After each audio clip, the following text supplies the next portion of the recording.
It is Friday, August 28th. It is time to get in the weeds. I'm Jeremy Lambert, and Kate is back with me here on this Friday. Let's see if her audio is working today. Kate, Hello. how Can are you you? hear me? It's still working, even 30 seconds. No, what happened? What happened, Kate? That's a very sneaky trick you just pulled. That is so mean of you to first pull off a Sean Ross Sapp move, and just muting your co-host is rude in general, but almost sent me into a panic of like, this can't be happening. I thought it was a good bit. You know, It I'm is a all good about the bit. bits here, so I thought it was a good know. bit to just mute you. I respect it. immediately. I respect it. There was like a couple months ago, actually, where on Sour Graps we hadn't done like a bit outside of our usual bits in forever, and I was like, Jeremy's kicking my ass. I gotta kick it into gear on bits, because it's Sounds that terrible. whole show. Not to do any bits but your usual bits. Of which there are many, to be fair, but yeah, true. There's like the weekly bits, and there's tiers to this. I don't have to tell you. that whole show is a bit at this point. I feel No, we have, I would say on Tuesdays we have as many people that don't watch NXT that watch our show as people that watch NXT that watch our show, which is like the thing I'm most proud of, probably. That's always, especially with a show like NXT, and Joel experienced this with TNA, is like people just don't watch the show, but they'll watch the review of like, all right, what happened on this show? Or they'll watch the review because it's entertaining. That didn't count for Joel, but certainly you and Alex. Yeah, is definitely entertaining. Not for Joel. Yeah. Yeah, that's I feel like that's how people will keep up with something. But whenever people do that with me and Alex, I'm like, we do 2 hours though. Joel was like 45 minutes to an hour in and out. I'm like, if you're sticking around for 2 hours of madness just to keep up on what's going on in NXT, God bless you. Joel's in and out. He's like, I'm done with this. I watched the show. I don't need to go through this any further than I already have. And doing a one-person show is so difficult. I don't know how Alex did it for all those years before you joined. I have no idea either. A great compliment of my career is him saying I've ruined one-person shows for him, so I'm glad that I did that. Joel is in the chat. Nice. Why don't you have a job? Yeah, I don't know why you can be available to be in the chat, but not on the show. But we should call up his work and be like, hey, your employee who just started this week is already taking time off to watch a dumb wrestling morning show and interact in the chat. I feel like he should be fired. Stealing money from you. Yeah. Stealing money. You think we could get Joel fired a week into his job? Probably. If he's not going to do it, we might as well do it.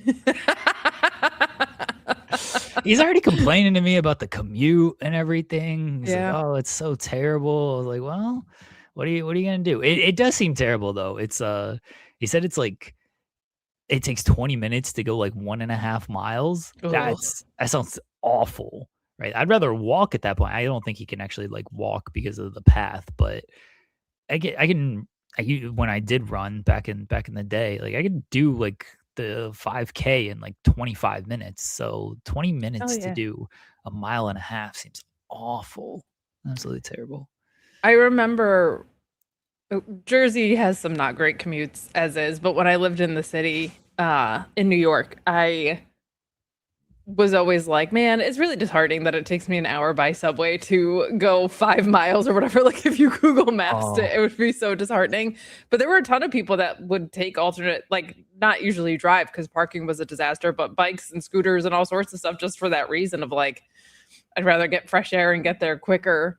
But yeah, if you're in a city and in rush hour, it's rough, which Joel probably is, but we wish him nothing but misery. So misery. I thought you were gonna say the best. I was about to, yell at you already and be like, "What are we doing here, Joel? Should we invite Joel back on the show?" He says he has a day off today. I don't even know if he's home or anything, but he says he has a day off today. He's probably wandering around some supermarket with his headphones and ignoring everybody else like he does. That's true. That is true. He is a in public headphones person. Oh yeah. Yeah, Joel's gonna wait to jump on when we start talking about TNA. He's like, all right, now's my time to shine. Be here when TNA talk comes. Just kidding.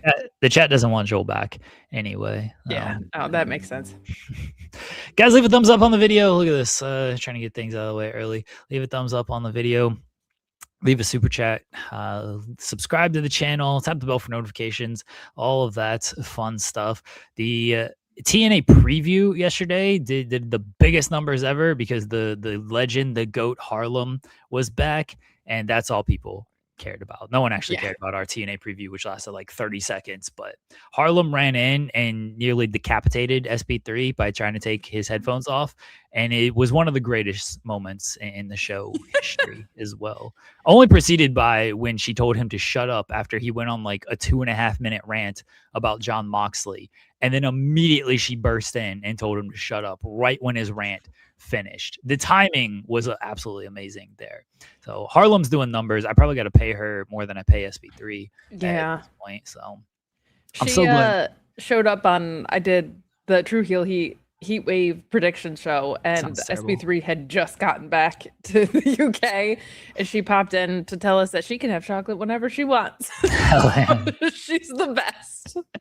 I love Harlem. She rules. I'm glad he's back in the UK. Well, I'm just glad he's like safe and everything, but I'm so glad that just Harlem is able to run in whenever she wants. The best. This show has definitely been missing randomness and silliness with kids that we haven't had over the past 2 months with Harlem being on. I'm trying, Ryan. If Harlem wants to be the permanent I was just about to say. Hey, I tried last night. I was like, hey, let's make her the permanent host. She sat down, she like took his chair and everything. She had the headphones on, and she's like, I'm working. I was like, hell yeah, Harlem, let's work. Let's get this together. All she'd have to do was watch it. I wouldn't put her to make her watch NXT. That sounds god awful. No, that's rude. Oh, his internet's not even working. Oh, what is this outfit you're wearing? I'm out. Kate was right. I'm out and about, and I'm doing things. Yes. What is this hat? This is a hat. It's my hat. Well, I know it's a hat, but what is it? At the risk of sounding like an idiot who likes the other hat, I like this hat.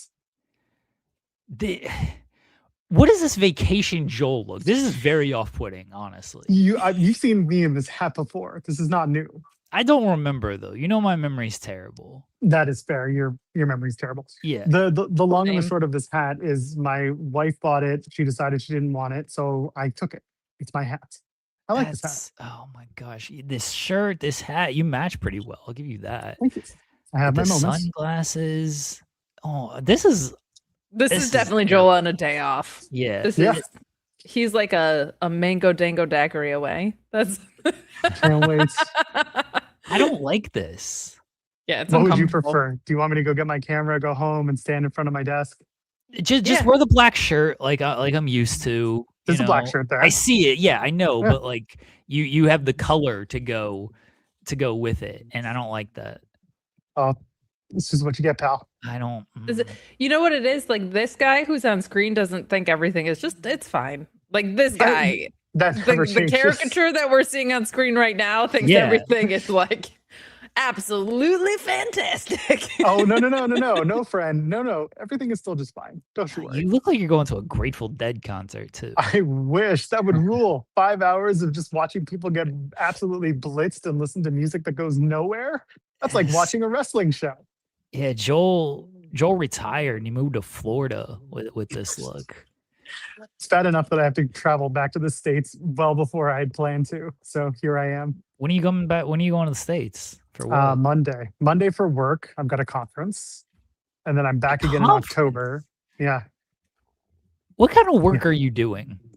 I work in a nonprofit industry again.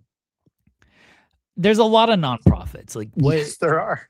What are you doing? I will not be doxing my new role anytime soon. I don't even know. Like, I legitimately don't know. Otherwise, I'd just say it. But I feel like you and I talked about it offline at one point, and then this is when I was doing the interviews, but I didn't really get too far into it. Oh, yeah, we probably did talk about it, and then 2 seconds later, I forgot because I don't pay attention to what you say, and 2, as we've established, my memory is terrible. So Yeah. Yeah, my wife Wait, will I ask want me these the- questions. The chat go to ahead. rate Joel's fit on a scale of 1 to 10. 10 I is don't lit. trust them. I don't No one trust should them. give it a 10. No one. I'm so scared Look, about. TNA is in my backyard yesterday and today, and I Hey, was you not going? there. Oh, No. coward. My buddy Nav, who does stuff with CBC, and I think we covered his Kevin Owens interview that he did recently when WWE was in Ottawa or Toronto. Oh yeah, Yeah, they were in Toronto, but it's with an Ottawa paper, right? No, Kevin that Owens was interview. Faces. Nav works for CBC, for the Canadian Broadcasting okay. Corporation. Okay. Nav, I put him over anytime I can because he's fantastic. But he went to the TNA show last night, and they put him kind of down towards the seated the floor area, and he sends me a message. He's like, "Hey, I saved you a section." I was like, "There'll be plenty of those open for you tomorrow too." Yeah. I watched part of the show yesterday. I'm not gonna pretend like I actually watched this whole show yesterday. It seemed like it was on the scale of TNA Impact Live episodes, not terrible. So It was on the higher end. I mean, the main event had a finish. Give him that. did you watch it? Like you actually sat down and watched it? For the first time all week, I actually had time to sit at my desk and like work on separate stuff. So I sat down with one screen and watched it like an hour and a half after it had begun. So I started the show, I guess, at 10:30. But you watched the whole put thing. the game down. You cannot Well, no, I just walk away from this business. I scrolled through it. And also because, again, they were in Brampton and I wanted to see if they were going to do anything entirely stupid. More than anything, I was interested in the Knockouts TV title champion, the inaugural champion. That's really all I cared about seeing. And once that happened, I was like, cool, that was the crossover. I'm good. I can move on with my day. And then Zoey Serrano showing up was also a nice treat for me because I just did that interview with her at C4 and I was like, cool. And it's just an excuse to promote the interview and tell everyone about it. And that's why Joel joined the broadcast. Let's be real. He was like, I'm going to show up in my flashy outfit to promote my Zoey Serrano interview. And that's the real reason that he joined. Good for her. I'm glad she got money. Yeah, we're never going to get Zoey on this show now, unfortunately. If anything, you have a better chance of getting it because I'm not there. But SP3 is, so maybe not. Yeah, SP3. I don't know if they like me too much either. So listen, just because you asked Moose about his contract status, even though he didn't actually answer what his contract status was and he offered that information voluntarily, doesn't mean that it's your problem. You didn't cause this. Yeah, I don't know if they fully like me, but that's fine. We can only ask TNA questions to Zoey, so I don't know how that would go. But like, hey, how was your debut? Good. All right. She's been with TNA before. Oh, true. All right. What's it like being back with TNA? Great. All right. Good chat. Interview and you would know. Yeah, she'll say the same thing she told me that when she was working with TNA and like just before the pandemic, she had an offer from TNA and from WWE, and she picked the right answer. Well, I mean, I guess she did. She picked the one that got her paid for 5 or 6 years. I'm pretty sure she picked well. I forgot she was in the company that long with WWE. Yeah. Like it didn't feel like it. No, she's great. I did interview her before when she was with WWE, and we had a fantastic chat. That's when my kids thought I was cool because like they like didn't fully know Zoey, but they just were scrolling across videos and they came across when Zoey and Trish, when she got hit in the face with the chair because Trish just threw it and just like whacked her in the face, and so they were just like, they think things are funny. They're like, oh, look, this person they fell down, something hit him in the face. This is funny. Is Kate's audio NXT 2.0 fans? Kate, why is your audio I'm back. so bad? Sorry, my internet. I don't know weird. if you are. Yeah, you're another cat. What is happening for the bit? What is happening today? He's got a lot of stuff I to think put the right over day to because he's co-host had a is busy what's week. happening. I don't have to do shit. That's fair. All right. Hopefully Kate's audio is caught up because it's very unsettling. It's more unsettling than Joel's outfit. Maybe. No, Cam says no. Cam is like, hey, Cam's good. Okay, yeah, Cam's got like 20 things to promote from the last 3 days. That's why I'm gonna make him wait because I know he's just gonna be here to promote and name drop everybody that he's talked to in the last week. God bless. First question for Cam Hawkins. Did you start the fire outside of Wembley Stadium this morning? You can tell us. You can tell us. Yeah, And WWE it's okay. shill Cam Hawkins out here trying to ruin All In. Everyone should know I did reach out to WWE via contact form on their PR website. They will give me comments soon enough about whether or not that fire was caused by them. That's actually I should actually do that bit. Kate, you're never normal, so I have no idea if it's back to normal. Is my stream back to normal? Yeah, it actually seems okay right now. I would have left and come back while we have other guests in, if not. Real quickly, I'm gonna finish this story. They were just scrolling and they see people getting hurt randomly, and this was just somebody getting hurt randomly, and so they use the clip of the chair, but then it's also a clip of Zoey answering the question about it. And the beginning of it is me asking the question to Zoey. And so the kids are like scrolling through and they see it and they're like, that's Jeremy. I was like, yes, it is Jeremy. And asking this person this question, like, you asked this person who just showed up on this viral clip. I was like, yeah, I wish I got more credit or, money off of this clip, but what can you do? But they were very impressed that I talked to. That's of all the people we've ever interviewed. They're like, yeah, you interviewed the person who got hit in the face by a chair accidentally. That's the coolest interview you've ever done. I'm like, all right, sure. Thanks. Tony Khan and Billy Corgan get fucked, I guess. Billy Corgan was a special case. It's still, lead singer of the hit song Creep. So it's a pretty big deal. Yes, that's right.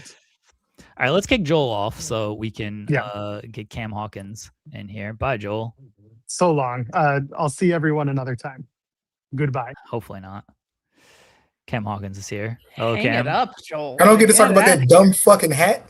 Oh, I already buried it. I was already like, what is this? What are we doing? That's just hard. No. Nice to see him. No, I wanted to say hi to him. I'm celebrating. This is my second to last Friday where I don't have to wear like real clothes. I'm going back to campus. Free balling? Oh. Jesus Christ. I'm going back to campus on the day after Labor Day. Permanently. And so we'll have to do these little chats like from my office. Not that we haven't done that before, but yeah. Corporate Cam. Sweet. Corporate fucking Cam. Yeah, man. And where's SP3? Is he like on location? Is he like outside the building? He might be. I mean, he might be seeing who started the fire over there. Because there's a fire there outside the stadium. Yeah, like less than a mile from the stadium, there is a fire, like legitimate. Like that is not good. A fire in England. What are they doing? Like actually cooking the food? Yeah. But no, yeah. Promote. Because I definitely log out of work to come real quick. Hey, we did a bunch of stuff this week. What was it? I saw the Ospreay one. I did see that. Yeah, Will Ospreay. We actually did that a month ago. Yeah, because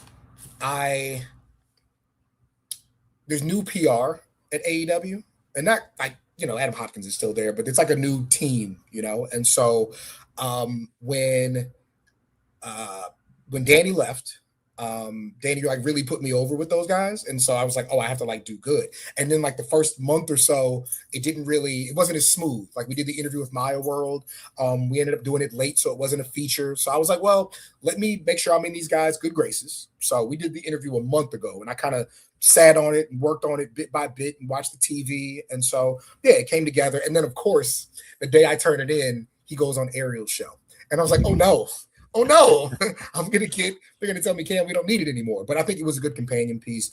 Ariel has his own complete different style. He has different questions. And so I think those things all fit together really well. Salute to Ospreay, man. Biggest week of his life, if you ask him.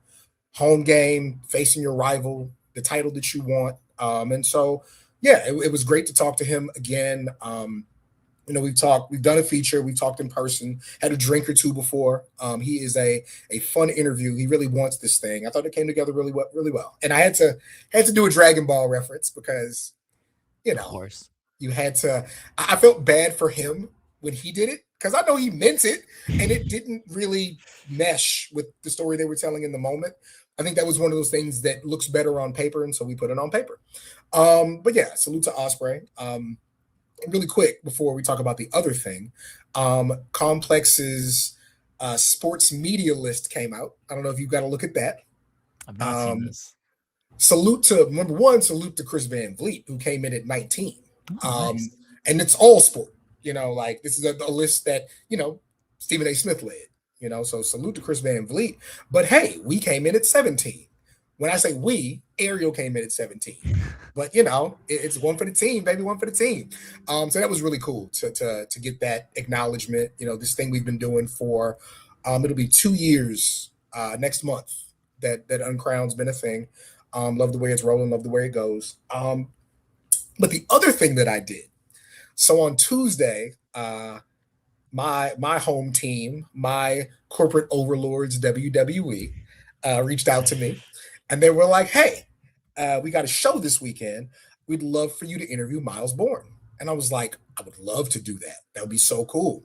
So me, who loves to come on this show with technical issues, man, I got the mic right. I had the lighting right. I was like, okay, like, because it's to me, one, never met the guy, but I do want to, use everything possible to make the interview as comfortable as possible, like you would anybody else, right? So I was like, okay, got to make sure the mic's right, because my thing was WWE knows that we probably don't have time to flip this into a feature. So this is going to be one of the few things that I put on like YouTube, right? Especially with Miles, I think it's important for something like that to have good subtitles, just so everything's really, really clear. We get on the call and I'm talking to PR. I'm like, okay, can I record on my end? They were like, oh, yeah, about that. No, we'll record on our end and we'll send it to you. I was like, okay. So we talked to the kid, and he's great. He's fantastic. I forget, again, this is a young man's game. He's like 26. And, we talked about him wrestling from when he was really young to, the first time he got to talk to a coach in an FM radio. And we talked to Eddie Guerrero. And I think the coolest thing about the whole interview was, one, he appreciates how much his peers have adjusted to him. As opposed to him adjusting to them. It's a really good synergy he has. And then, I asked him, I said, I was lucky enough to talk to a Bianca Belair really, really early. And a big part of that was I understand representation and how important it is. And, you see little girls dressed like Bianca and wearing their braids. And it's once you see somebody like you doing a thing, it becomes way more tangible, right? So I'm talking to him about, I told him the story about how my buddy's first big coaching job was coaching football at the Texas School of the Deaf, and he thought that was really cool. And so he was like, yo, I didn't realize who I was a big thing until I started getting DMs and people are sending me letters, and we're doing, conventions and meet and greets, and people are coming up to me, like asking me about how they can help like their kids adjust better. He was like, I don't know, you got to talk to my mom. Like, I don't know what I'm doing. I'm figuring it out. But what we did was, for Brass Ring Media, we just did a straight transcript. We just transcribed the whole thing, word for word. I think it was really cool. And I enjoyed talking to him so much. So we get off the call, and then I was like, yo, what's going on? They said, well, we are in the process of re-upping our specific Zoom license with our lawyers. So right now we can't have anybody record anything. I was like, damn. So it's just a weird week or month or something. I don't know. But yeah, that's for Brass Ring Media. Great conversation. I'll probably put it out via podcast tomorrow morning or something, to give it a chance to really breathe over there. But yeah, man, it was a cool week. Will Ospreay, biggest match of his life. Double champ Miles Bourne. Talking about his experiences. So yeah, just work. It was a fun week to do some work. And over here. Yeah. That's all I have. I have to go back and talk to the babies now. Kate, always good to see you and hear you. Good to see you. Yeah, no doubt. But yeah, Yahoo Uncrowned, Ospreay, Brass Ring Media. Check out that Miles Bourne interview. Thank you guys as always. Have a great Friday and a great weekend, and eat a very good brunch that you wouldn't be capable of eating in England while you watch All In. Waffles. I don't even think they make waffles over there. What a backwards ass country. Waffles over there? Yeah, I've never seen a waffle. Have you seen an English waffle? I've never been over there, so I try not to look at the food over there. Belgian waffle, not English waffle, right? Like maybe that's you got to go to Belgium. I mean, I like a good English muffin, but you got to really sauce that motherfucker up, like strawberry jam and a whole lot of butter, and yeah. We have waffles. How dare you? Okay. All right, guys. Y'all take care. From Belgium, apparently. All in predictions, like any potato waffles. All in predictions. Talk with John Alba a little bit about this. I think that I really see Willow retaining. I don't know how popular that is. I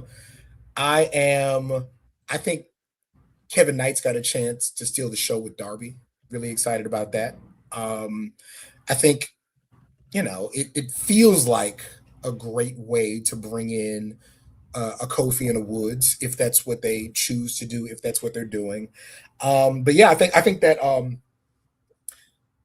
expectations for Kenny Omega and Will Ospreay, like it's weird to say at the same time. We know exactly what that's going to be, because that sounds like we're playing it down, but that's going to be fantastic. It really is. Yeah. But yeah, I'm really looking forward to what they do with Willow and Mercedes. There's going to be some good tag team stuff. John thinks that, and he's not like wrong, but he thinks that, MJF is in kind of a weird spot. I think it's going to be a crazy MJF showcase, like it always is over there. So I think he's gonna do really well. Should be a good show. And the best thing about it, the very, very, very best thing about it, ends at 5. I was gonna say the start time. 5 o'clock. Yeah. Go about your day. Go do some shit. I gotta cover the press conference, which is unfortunate, but yes, ending at 5 is very nice. And they did a damn media call at 9 a.m. Yeah. Oh, I thought that was great yesterday because I didn't have to cover it. Yeah, that's what I'm saying. Like do things like that. Don't do it at fucking 2 o'clock when I'm trying to eat my lunch. But yeah. All right, guys. Let me go back to the kids. It is the classes started this week. Oh. So you have the week of class starts.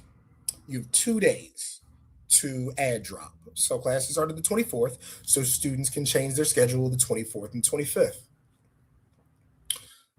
Why are there 30 students in line waiting right now asking what they can do about their schedule? Nothing. There's nothing you can do. You can't do anything. But yeah, I have to break it to them. Kids are dumb, Cam. Kids are kids. They are. And one more thing. I'm at the barber, and I'm telling them I'm going back to campus, and we're talking about like what's the hardest thing about going back to campus? What shoes am I going to wear? Because sneaker game is tough. But we were talking about how he was like, Cam, like I went school shopping for my kids, and it's not like when we were kids when you had to like get fresh that first week of school. He's like, no, they want regular t-shirts, they want short shorts, and they want slides. Jordans are unk shoes now. Do you know how hard I worked in life to be able to afford Michael Jordan tennis shoes? Because my parents wouldn't buy them for me as children. Part of the reason that I even involve myself in capitalism is to wear Michael Jordan tennis shoes. And you know what? Now they're for old people. Okay. Well, guys, have a great rest of your show. I'll see you. I can. Have a good weekend, buddy. I have no idea what's hip. I'm like the oldest. We talked about this last time I was on, of like just like I don't know who celebrities are. Yeah. I didn't know Jordans were not cool. I thought like the vintage ones were coming back, like the old school pumps. I just assume all Jordans are cool. Yeah, I don't know either. Like my kids aren't like really into shoes, honestly. So they're like whatever. They're shoes. We wear them. Okay. See, this is like Romans and Unk. I was told he was a young boy the entire build to WrestleMania, so I'm very confused. Yeah, Punk is the unk out here. Yeah, Yeah, that's what I thought, but yeah, I don't who's to know. say? Yeah, my wife wears like Converse still, like the white and black, just old school Converse. Classic. Yeah, Yeah. that's what she wears, and then the kids are like, "Those are cool." I'm like, "Okay, sure." So Hell yeah. I've been wearing the same shoes for about 5 years now. I should probably get some new ones, but I can't bring myself to do it. I was like, they fit. They work. I don't think I do a ton in them anyway, so we'll just roll Fair. with them. I do wear Fair. slides though. I've had like the same, not the same, but like the same style, just white slides for Yeah. pretty much since I was in high school, and they're always just Nike or Adidas, one of the two. And If it that's ain't all, broke, all I buddy, wear. that's what Yeah. I say. They're relatively inexpensive too. Like once they get worn out, like all right, here's like $20 for a new one, and I get a good like 3-4 years out of them. So I'll spend $20 every 4 years on some What's slides. a presidential term? Yeah, why not? Yeah, I'll make it happen. All right, let's get into a couple of super chats here. Joel looks like he's about to go fishing on the lake of Mountain Dew. He kind of did look like because it's not like the color scheme was not giving like I listen to Creed and Pound Monster energy, but it was No. kind of like adjacent to that vibe, I feel like. Yeah. And Volub saying it's Friday. That means time to review a Fast and Furious movie. Well, we're not going to review a Fast and Furious movie, but in about an hour from now, we are going to talk a fair bit amount about Ready to Rumble. Yeah, we are. I don't know if people saw this story the other week, but I was very happy to aggregate this story. I'm pretty sure I was the first one who did it, and then everybody just stole it from me, as they always do.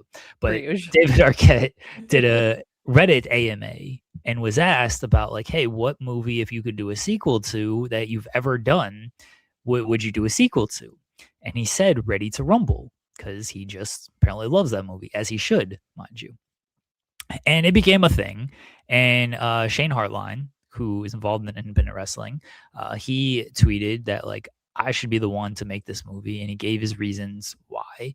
And so I kind of immediately reached out to him. I was like, hey, come on the show and let's talk about this, because I'm a huge Ready to Rumble fan as well. So it took about a week for schedules to align, but he's going to join us at 11:30 to discuss Ready to Rumble. Kate actually rewatched it last night. Dedication to the game right there from Kate to actually rewatch it. Didn't watch TNA. I mean, no, of course I don't blame you.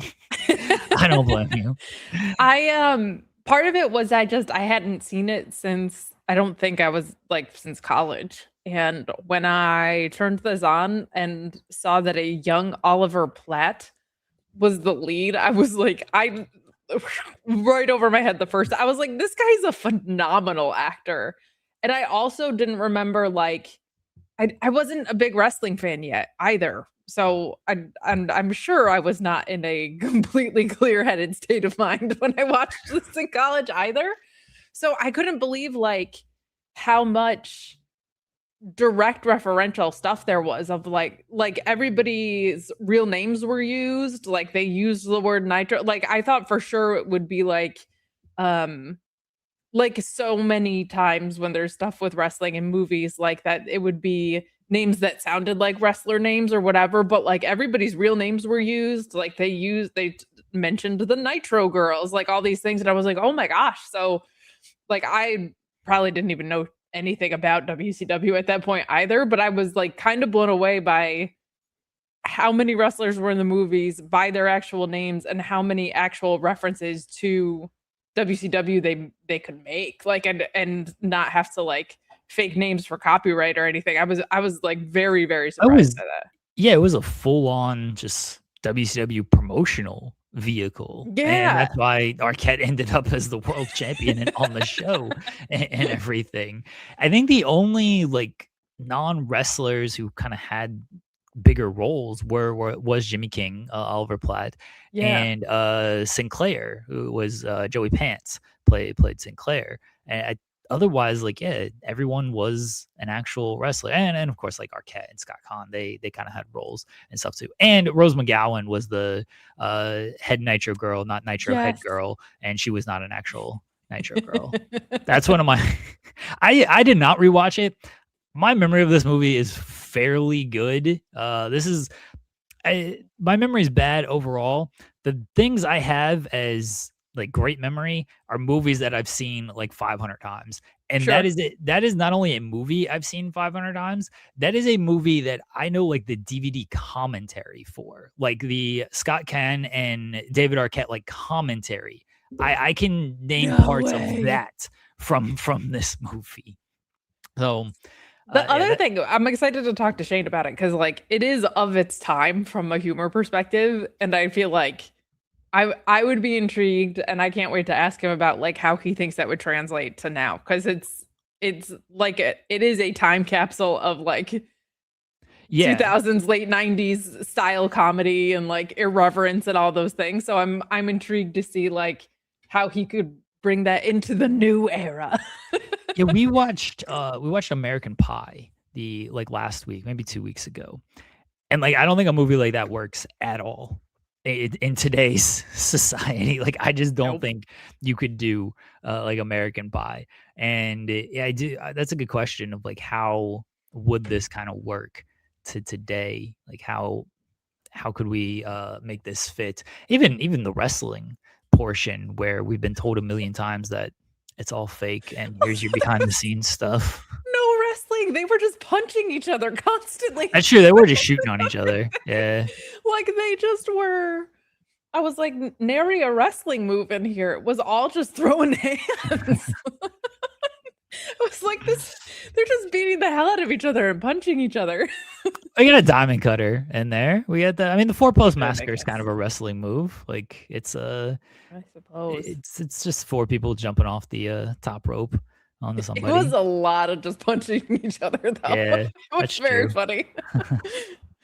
So we're gonna talk to Shane in about 45 minutes from now about yeah. Ready to Rumble and a potential Ready to Rumble sequel. I'm looking forward to this chat. Cam mentioned he did an interview. Oh, I do have a poll question today. Actually, let me set this up before I get into. We're gonna talk a little bit of media, since Kate is allegedly media savvy and Ugh. has worked in like media and public relations and things of that nature. Pretty simple poll question for today. Match you are most excited for at All In. I was gonna put this weekend, but I don't think, especially our chat, is gonna pick like anything from like Heatwave or Heatwave Espanol. So we're just gonna go strictly All In matches. So I have Fair. Omega Ospreay, Mercedes, Willow. I only have 2 more options That here. triple threat. Okay, so The I was Doghouse thinking, triple threat. I feel yeah, like. I was thinking triple threat and Bucks and Cope and Cage. Is that, you think that's probably the top 4? Or am Probably because everything else is kind of like who's going to be in the casino gauntlet, the trios roulette or whatever is more about like the surprises, not the matches. So I feel like from like what match are you most excited about? We can't like pick off potential things that might happen, right? Yeah. So there's your 4 options. Which match are you most excited for at All In? You can put other if it's other. You just leave what you think in the chat. But there you go. You can vote on that one. People are saying some people are excited for Heatwave and Heatwave Espanol. I don't believe any of you when it comes to that. I feel like NXT didn't even really try to put their best foot forward with it, so I'm not like I don't know if I can name the full Heatwave card. Can you? No, and I cover it every week. Okay. I don't know if I can. I know the NXT title match. There's the 4-way between Tony D, Zilla, Grayson, and Cruz. Kendall and Kalani. Yeah, the women's title match is Kendall and Kalani. The unification match is now a 3-way with Callie, Zarya, and Ren. Vanity Project versus Miles and Tavion covers kind of 2 of them. So that North American title match and the tag match that's on the men's 5. side. There's nothing Jada and else. Natty. Oh, I completely forgot Jada and Natty was on this Yeah. card. What is that, like submission match? Submission Right. match. And I am wondering, like, is that, especially now seeing like Shawn Michaels kind of talking about her, I'm wondering if it's Jada's send off to the main roster too. I think that could be possible. But she's another one that, like, she's never held any titles there, so I could see her sticking around another 6 months or whatever. Yeah, I wouldn't think that's a send off to the main roster. I just thought she'd win, and then Natty might be done in NXT for a little while. It could be. That could be. And then Heatwave Espanol, I really don't know too much of the card. Yeah, I predicted it with SP3, and I don't even remember what's on it. But I don't pretend that I follow AAA either. Like I'm really not sure. I know the Penta Ray Phoenix and Dragon Lee versus Peros Del Mal is on there. Yes. The anticipation Contract. for La Catalina debuting, and there's a women's gauntlet situation that's going on there. Debuting. What Catalina's debuted before? Not. But didn't she leave and then come back? No. Well, she did, but like she's been back. This is what I'm saying. Yeah, she's been back. Okay, Viking Raiders against Bravo and Rio. Yeah, they have the contract signing. Yeah, they have the women's gauntlet. Carnacio.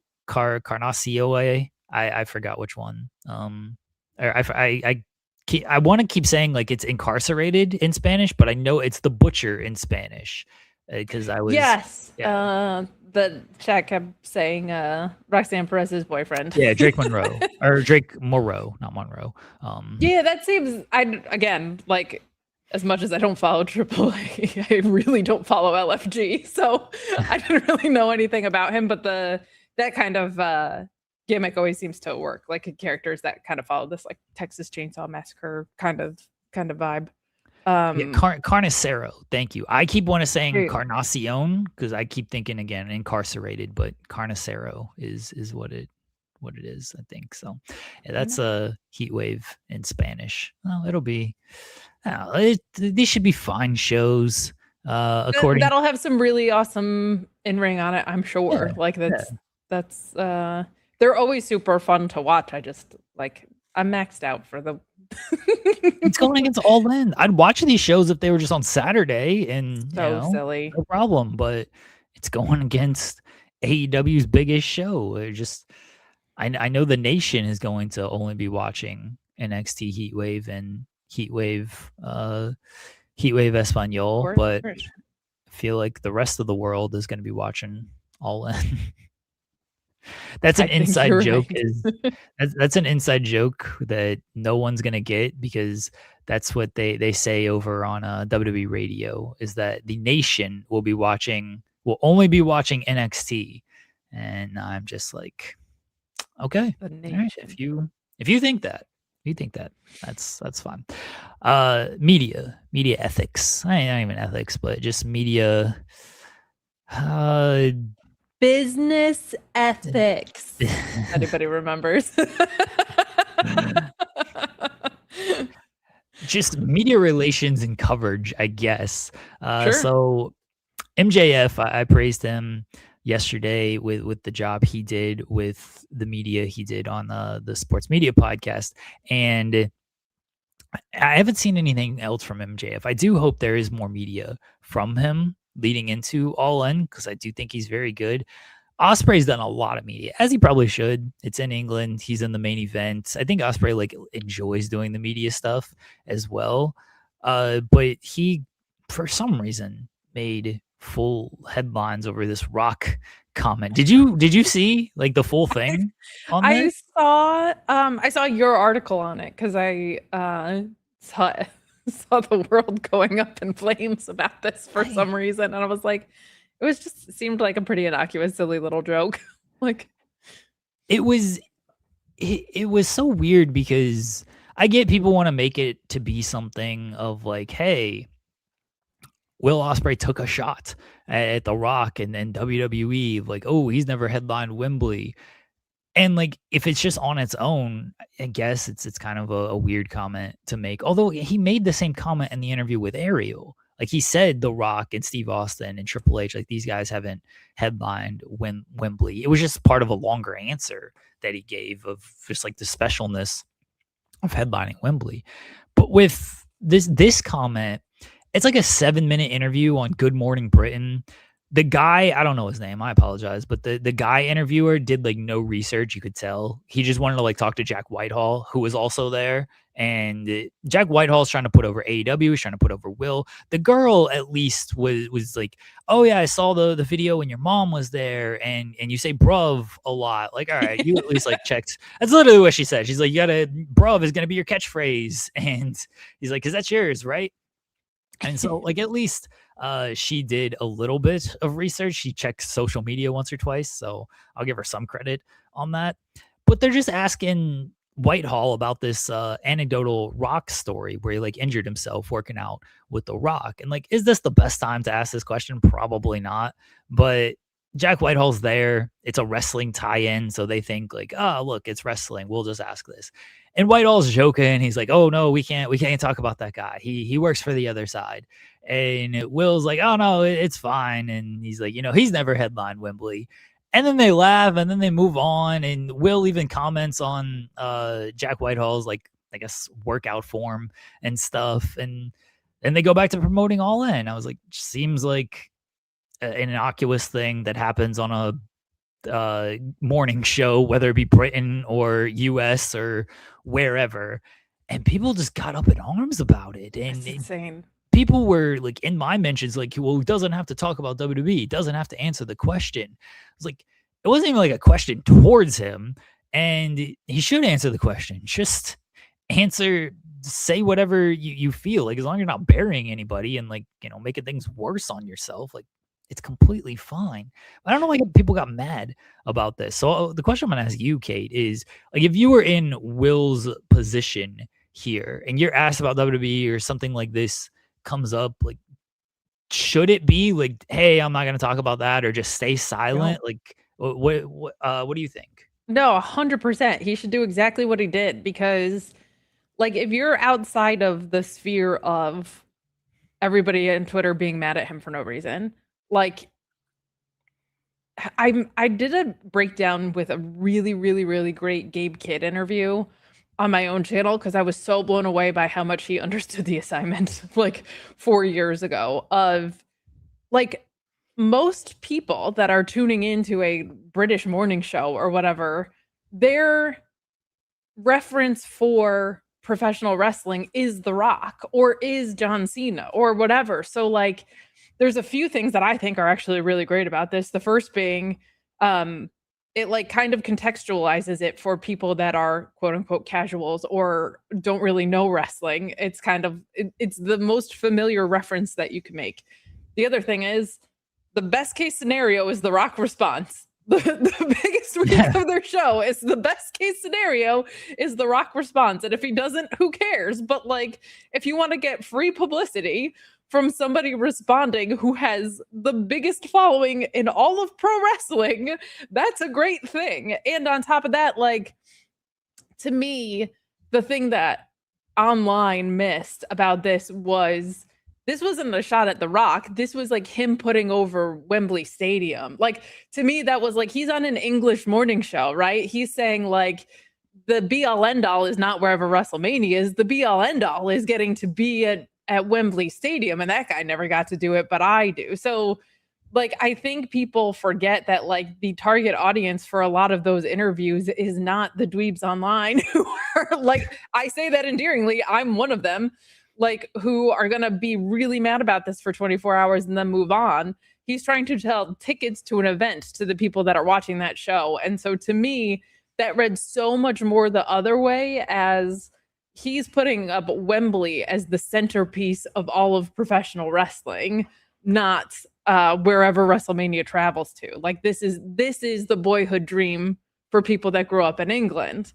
And the other thing is he's making it familiar to the audience by referencing The Rock, which is You said it perfectly. Like, the reason that these interviewers did this was because they don't know shit about wrestling, but everybody knows who The Rock is. So that's why this question got brought into play in the first place. So I think it's people online just missing what the actual assignment is when Will Ospreay is doing morning show press in England for AEW's biggest event of the year. Like, this is so not for the people that are already going to be watching or the people that already bought tickets. And it like is a lighthearted way to familiarize it for people, I think. So no, I would not stop that. I wish that interviewers did a better job asking questions. Like, I think someone as educated as Ariel Helwani doesn't need to ask questions about WWE with Will Ospreay anymore. And I also don't think there's anything wrong with Will Ospreay's answer when he's like, I just prefer this presentation more. It's the same as when people got mad at Adam Pearce for being like, I don't watch products outside the product that I'm on. Okay, like, why is that controversial is something I don't get. So I think it's a massive overreaction for online. And I think from like a publicity standpoint, that's exactly what you tell that guy to go out there and do, because he's trying to sell tickets to people that haven't bought them yet, that might think, I haven't watched wrestling in 20 years, but that seems like a fun event and it's at Wembley Stadium. Who are they going to remember from 20 years ago? The Rock. So I actually think it's not only perfectly fine, I actually think he's excelling and everybody's talking about it. So there you go. Ryan mentions I have a friend who works morning shows, and they usually send me a message when interviewing wrestlers to help with questions. I've probably listened and watched to more like local morning interviews than most people in the world. I don't think people are watching Darby Allin on Detroit morning shows like I am to see if there's some halfway to the decent game. in there. So I get frustrated at the morning shows, whether it's television or radio. I listen to a Trick Williams interview this morning. The WWE's in Cleveland tonight. I refuse to go because tickets are $100, and that's absurd. So I listened to a Trick Williams interview on Cleveland this morning, and like the questions are always just so generic, and because that's by design though, right? It's like, I'm going to talk to you acting like no one in the world has heard about you, probably because I haven't heard about you. So let me ask, like, hey, what are you doing with WWE right now? Hey, how'd you get into wrestling type of thing? Like, it's always the same kind of questions. Do I think these people should do a little bit more research? Yes. And some of them do, and some of them have good questions and everything. But when they're on these morning shows, I expect just kind of bare bones stuff of like, hey, tell me what you got going on. Tell me why you're here promoting this. Tell me why this is a big deal. And that's basically what this interview was until the Rock thing. And look, if Jack Whitehall's not there and they don't have to ask about the Rock, does the interview go in a different direction? Potentially.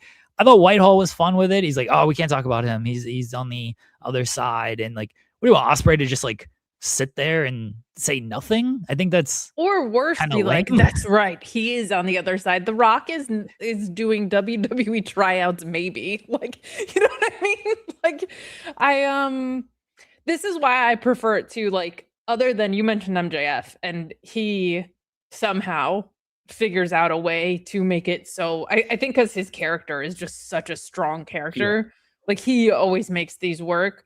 But I so prefer, like, yeah, let Kyle Fletcher do the weather. Like, those integrations I feel like are so much better too, because they're more fun and they're more natural, rather than you asking the same 4 questions that like don't really give you any idea or depth into very much. Maybe with Will Ospreay, because it's like the big moment you want him interviewed. But like, I always prefer the things that aren't actual interviews that integrate people into it, because I feel like it just makes it more accessible and fun in a lot of ways. So that's what I would set up, because these morning show appearances are always exactly what you said, so surface level, and God bless you for covering them, because the questions are so bad. It's typically, and look, I only have like 5 minutes, so I speed run through them, and it's typically just like, hey, tell us why we should come out to the show tonight. Like, it's designed to sell tickets to the local audience. That's it.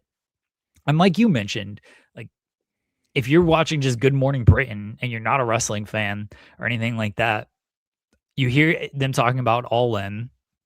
They mention The Rock. And Ospreay is smart to be like, yeah, The Rock's cool and everything, but he's never headlined Wembley. Guess who is headlining Wembley? Guess why you should come out to Wembley on Sunday? It's because I'm headlining and this is the biggest show of the year. And maybe you sell an extra ticket. Maybe you get one extra person interested. That's what matters on these things. Yeah.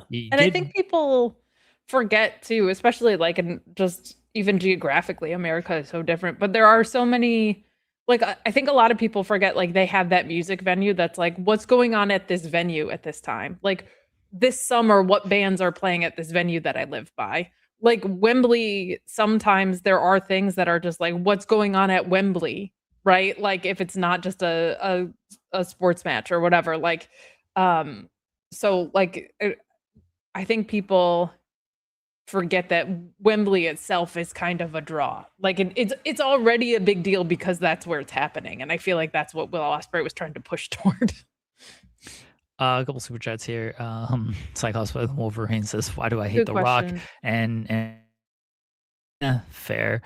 I mean, did I start the Wembley fire? Did The Rock start the Wembley fire? Yeah. He's like, well, if I can't headline Wembley, then no one can headline Wembley. So I think we need to investigate what The Rock has been up to these past couple of hours here, even if he's in England or not. And Senruza saying ITV, Will Ospreay's better off coming on ITW. ITV is AEW's broadcast partner, which is where Good Morning Britain is on. They have to up like usual with not doing great research. Good Morning Britain is notorious for doing crap interviews. I think all morning show interviews are pretty bad. So the whole like, oh, they're on ITV and that's an AEW broadcast partner. Like, I get that. And yes, should you probably do a little bit more research considering it is a broadcast partner of yours? Yeah, somebody probably should have told them that. I'd be willing to bet these two people had no idea AEW was broadcasted on ITV. And again, that's a failure of somebody's got to communicate that to them and be like, hey, maybe don't make our broadcast partner look stupid here. Maybe like promote them a little bit more. That's good for everybody. But I don't fully put that on the host. Like, you got to clue these people in. You can't expect them to do any type of modicum amount of research. You probably should expect them, but they're not going to, it sounds like. They should have just had Will Ospreay's mom do media. I mean, that would have been great. That'd be awesome. I hope she's on the pre-show. Is she really?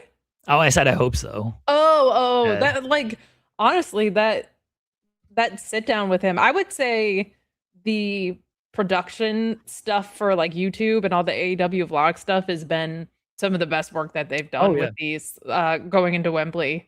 But like, that's such a great human interest angle because she was so good with that, like just talking so naturally about how he was and who he was as a kid and as he transitioned into wrestling and stuff. I'm like, if I'm AEW PR, I'm pairing them up for morning shows, and you'll get such better questions because it'll be about the relationship there, and like you can naturally pivot stuff there. So I'm fully Mama Ospreay. Put her on the morning show circuit. I'd be fine with that. Somebody said Will's mom and Sue. Hell yeah. Let's just get them going around promoting AEW. Tag team challengers, maybe, for the Brawling Birds coming up. They should be in the trios. They should be the wild card team. They got to find a third mom. Yeah, I'm trying to think. Does anybody else's mom have lore on AEW television? Who else's mom? I mean, MJF's mom is always doing the most, hating her own kid. That's true. Always fun. She's yeah. I went to a show in Long Island. Oh, duh. Perfect. Yeah. What are we thinking? Yeah, there you go. Yes, okay. Yeah, Mama Wayne, Mama Sue, and Mama Ospreay out there. Managed by Christian. Can you imagine? That would be amazing if Christian is out there. All right. Mama Willow. I feel like she's been mentioned, right? Or has she not? Has Willow's mom been mentioned? She was mentioned with like the Warrior Princess promo, I think. Right. Yes. That's what it was. That was really sweet. That's what it was. Yeah. Mothers of Destruction. That's great, Sherry. Yeah. Bandito's grandma, Karen Jarrett. Okay, we could go with these people. Karen Jarrett's not a mom to like a current wrestler, though. Yeah. No, I don't I think feel like we got quite- the right big three for that. Yeah, I think so the trios too. gauntlet. Yeah. Yeah, Mama Jada Wynn's wins the heater. Mama Wynn's gonna tower over these people too. Yeah. She's a tall lady. Tall. Greg Cherry also sends super chat saying good morning, just saying hi while working. Hello, Greg. Hope you're doing well. Hey, Greg. The other kind of topic I wanted to hit on, Bandito's grandmother's a good shout as well. The other topic I wanted to hit on that because it's the thumbnail, New Day, and we've talked about it kind of all throughout the week, and it seems like based on all the reporting that they will be at All In. But what they do is going to be kind of a question here. People are leaning towards the trio stuff, but then because the trio stuff is on the pre-show, although it looks like it's probably going to blend into the pay-per-view, they're like, is this the right spot for them to be part of this trio stuff and get lost in the shuffle there? Would it be part of the pre-show? Do you want to do that? Do they show up after Cage and Cope against the Bucks? What are you leaning towards when it comes to the debut of New Day? I think it is probably the trio because otherwise, like, what is Swerve doing? Like, I don't want him being at a casino gauntlet where if we don't need Swerve versus Ospreay 3, and I don't want him in the casino gauntlet if he's not winning it. That feels like you've then put MJF and Swerve in a casino gauntlet. They're not winning. Seems weird. But I just don't like this. This roulette thing is not great. My pitch for Swerve was FTR. And instead of New Day, because New Day, I don't love New Day in this trios thing. It seems like you get lost in the shuffle there. I went FTR because the alignment works, heel and heel. FTR hasn't been doing anything. They are in London. They're wrestling at Rev Pro on Saturday. So they're there. I think you can work with them as a trio. And if they win, cool. See what you got with them. If they don't win, then okay, fine. They can move on. Maybe they stay together. Maybe they just go back on their separate ways. But Swerve just needed partners, and FTR just kind of made sense. Stokely negotiated it, or whatever you want to do there. Stokely and Nana came together on an agreement to work out there. So I kind of like the FTR if it's not going to be New Day. I get you can't have both Nana and Stokely. It doesn't mean they're gonna stay together forever. I would need some hilarious vignettes about how that deal came together. Like that. That's 6 seasons right there. Sign me up for a Stokely Hathaway Prince Nana sitcom. Honestly, I don't hate that. I do think if we're playing the fast forward button, right, assuming Will Ospreay wins, I think setting up Kenny Omega and the Young Bucks versus Swerve and the New Day, at All Out or something, could be really, really, really, really cool. If that's if we're playing things out down the line. Private Party, are they still injured is a good question there too. Okay. I would also if it wasn't so glaringly obvious that Swerve needed to be somewhere on this card, I would be just put the Rascals in it. They would be so fun. This other trio, but I really just don't like the trio roulette, I think is the problem. Because I love the idea of Swerve with the New Day. I just don't like this spot being the debut. But if it's something where it's they debut and then the finish bleeds over into the card, I can't argue that that's a good way to sell a pay-per-view. People saying Hurt Syndicate. Sure. I feel like we gotta let that go. I like these guys. I like Lashley. I like MVP. I like Shelton. It feels like they're doing what they're doing for reasons. I don't know these reasons, but they're at where they're at, right? They're on Collision and they're kind of working with Shane Taylor Promotions, and then they're just walking out on them. They haven't really done anything for months now. I don't know. I don't know what the situation is there. I have no idea. I have no information on it.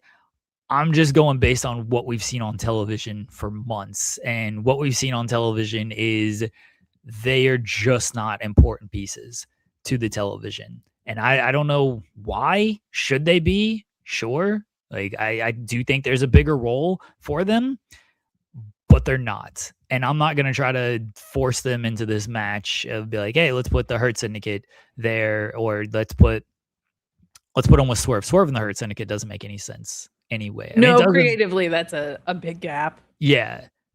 I guess if he's like, well, it's business type of thing, but like, why Swerve? I know he's a heel now. Each other. Yeah, why Swerve now all of a sudden? Just like, yeah, me and Lashley are cool, even though he like beat me and then never gave me a rematch type of thing. I just feel like Hurt Syndicate, they're in the position they're in right now, and for some reason. So I'm not trying to. I'm letting that go. If they do something with them, great. But I'm just kind of. Well, I feel like a couple times they've been like, we're gonna add a third member, we're gonna expand, which might be like MVP just in managerial talk mode. But so yeah. I don't know, like maybe there were plans that fell apart or something like that. But it's just kind of weird that like a syndicate, unless MVP is going to be an active wrestler, kind of feels bigger than 2 people. It feels like that would be like 3 to 5 people or whatever. Maybe that's what Private Party comes back to. Like maybe that becomes an ultra faction in some way, but because they beat them for the tag titles, right? Yeah. So that could be a thing maybe down the line, but I don't know if I see. It does kind of feel like they're doing this Shane Taylor Promotions crossover thing right now, and that's kind of a cool group of guys, honestly. Like I feel like I'm such a Shane Taylor fan, not only being an ROH stan, but I just feel like he's kind of one of those Eddie Kingston, Kevin Owens feeling promos that it's just like he makes everything feel important very quickly, which is like my favorite shit. So it's easy to make anything with Hurt Syndicate work because the story is always we just hired them, and so you just go from there. But again, maybe the Hurt Syndicate started the fire outside of Wembley. But again, like it's just what do you go beyond that? Like they get hired and then they're just off TV for longer. And I don't know why Swerve would really hire them unless he was just completely short on partners, considering how the last interaction with Lashley and MVP and everybody went. It doesn't make sense for Swerve to be like, okay, well now I'll just hire you guys. And like if Swerve just can't find partners, just go in the Casino Gauntlet. There's no limitation on that thing. Oh, if it's so hard for you to find partners. Yeah, exactly. Just end up in the Casino Gauntlet. I think it won't be New Day here. And if it is, great. I think it's more likely, at least my prediction is New Day confronts the Bucks after the Cope and Cage match. Here's my ultimate pitch. Kenny Omega wins the main event. This is going to piss everybody off, by the way, and that's what I'm here to do. Hell yeah. Kenny Omega wins in the main event, and then he's confronted by just Creed. And you close out with a Creed and Omega confrontation. And you immediately make Austin Creed, who has never gotten the singles run that he deserved anywhere, you immediately make him the main event guy against Kenny Omega. Everybody's going to hate that. No one's going to take it seriously. You shouldn't. I don't care. But I'm making Austin Creed here. That's where I'm going. Honestly, I don't hate that in a different context. Like I actually really like that in a different context, but it felt like last year the move was Will Ospreay leaves Wembley as champion, and I feel like if we didn't get kind of blue balled on that a whole other year later. Oh, like, yeah, it'd start a riot if Omega won, and regardless of what happened afterwards. Like I think Ospreay should win. I fully expect Ospreay to win. Just give me an Austin Creed singles run. Everyone wants to bring in Creed and Kofi together, and I get it. They're probably coming in together. I'm off that. I'm going singles runs for at least Creed. Kofi can join later. Kofi can do what he wants. I'm going singles run for Creed, though. I hope that happens at some point in AEW, even if it's not with your ridiculous booking that you just threw out there. It's actually really good booking though. Like I actually really like that in a different context. Like I would love to see just like we have this assumption, right? And I like it when people like, if you can swerve me for something that's also very good, I really like that. And obviously Kofi can excel as a singles wrestler. We've seen it before and he's great. But if a different pay-per-view, I don't hate that idea at all. It's what Kofi in the Casino Gauntlet, and then so that's Kofi's entrance, and everybody's like, "What? Wait, where's Creed at?" And then Creed comes out at the end of the show to confront and take down Kenny Omega. That's where we're going. That's what I'm booking anyway. I'm booking Ospreay to win if I like actually cared about business and wasn't just popping if you were myself. being a 5-star booker. Yeah. I wasn't just popping myself with stuff. If I actually like had to look at the card, I'm like, yeah, Ospreay's got to win, or else I ain't making out of Wembley alive because this crowd's gonna kill me out here. SP3's in the chat. Did you start the fire, SP3? SP3 started the fire. I think this is the question we need answered here: is did SP3 start the fire?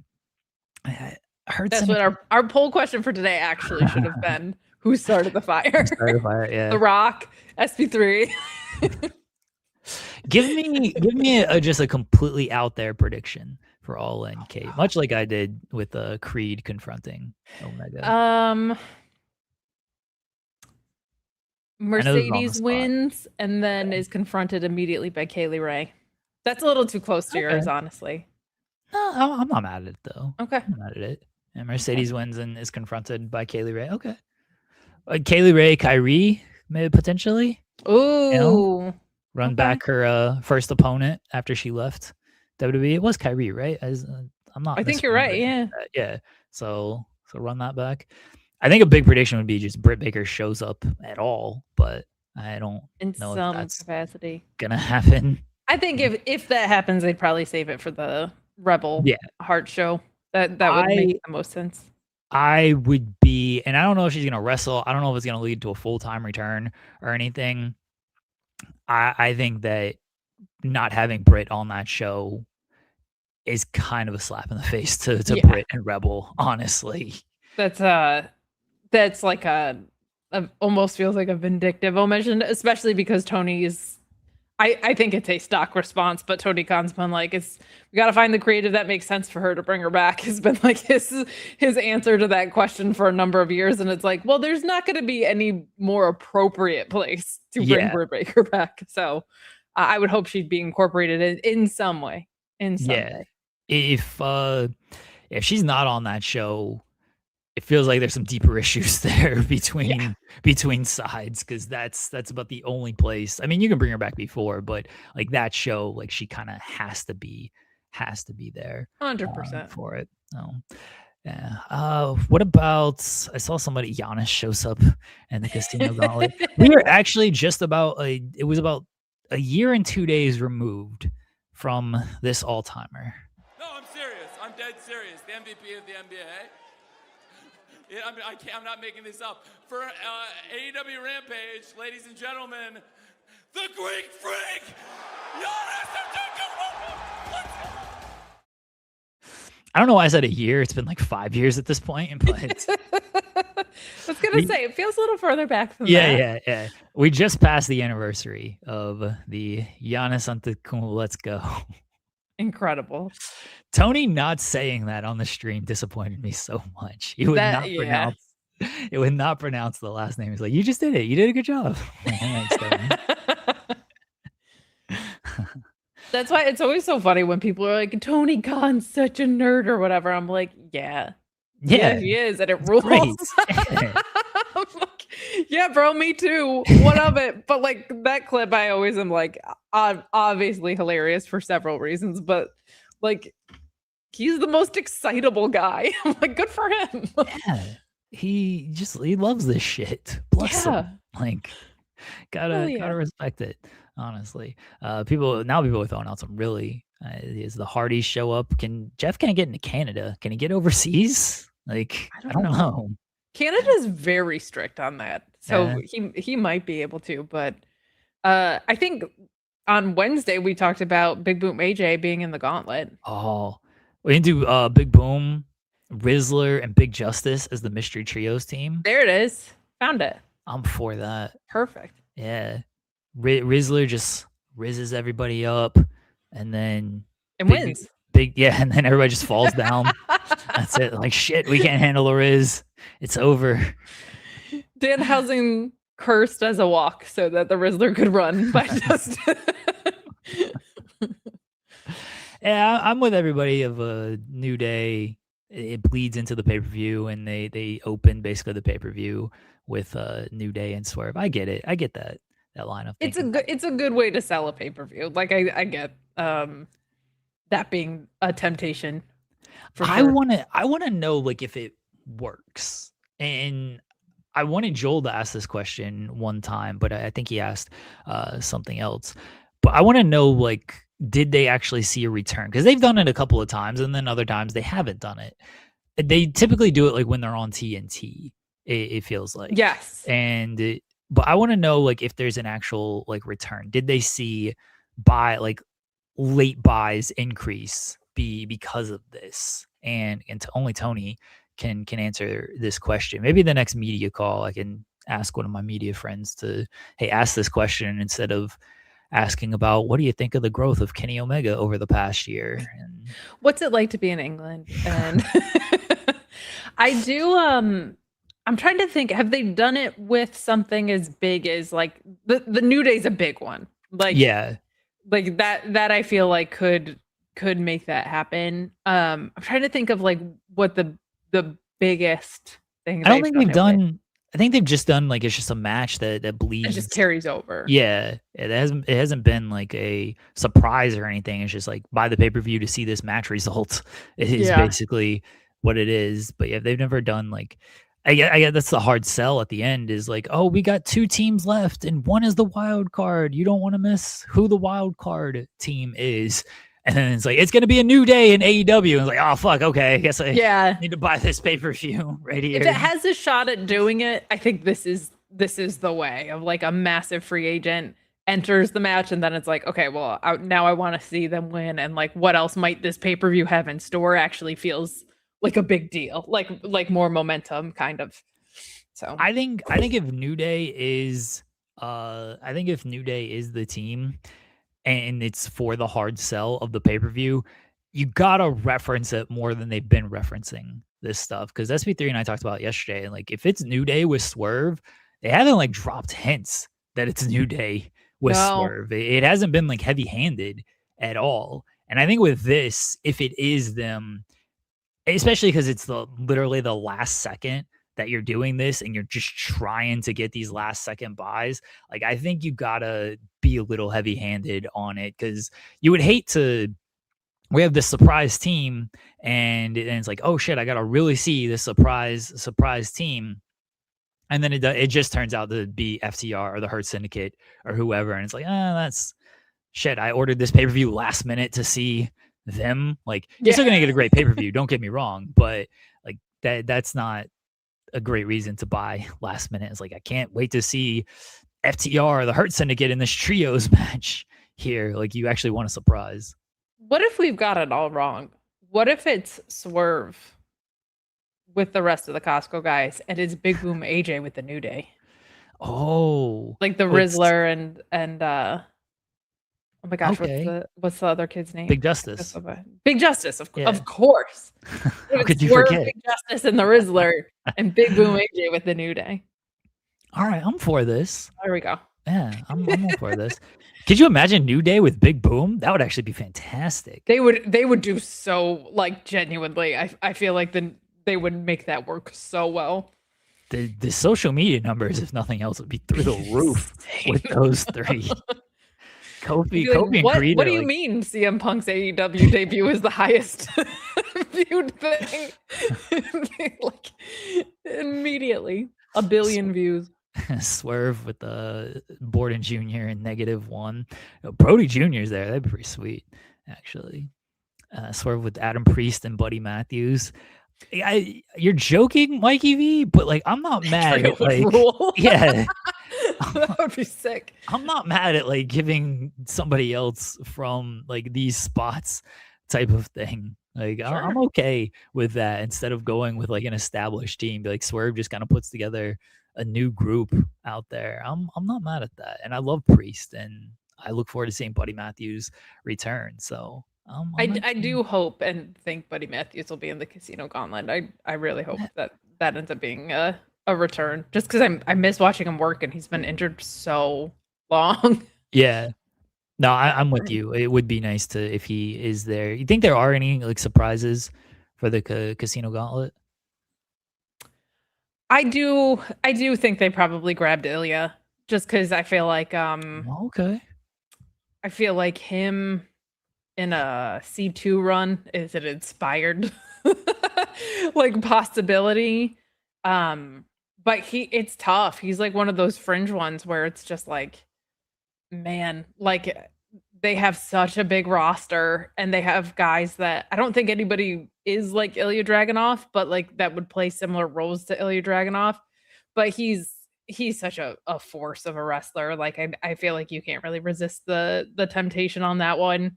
I'm hoping there's like a ZSJ or a Michael Oku or another like local play in the Casino Gauntlet. Obviously, I'm always rooting for ZSJ to be everywhere.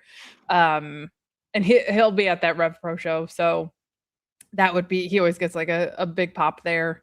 It would be someone that like we're not thinking about, I feel like, which is like, is there somebody injured that whose name we haven't said in a long time kind of thing?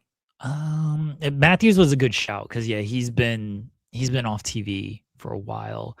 As far as other injuries, it won't be Luchasaurus. I wrote about that yesterday, but he's out until Wardlow. Okay. Wardlow would be a good shout. It's been forever.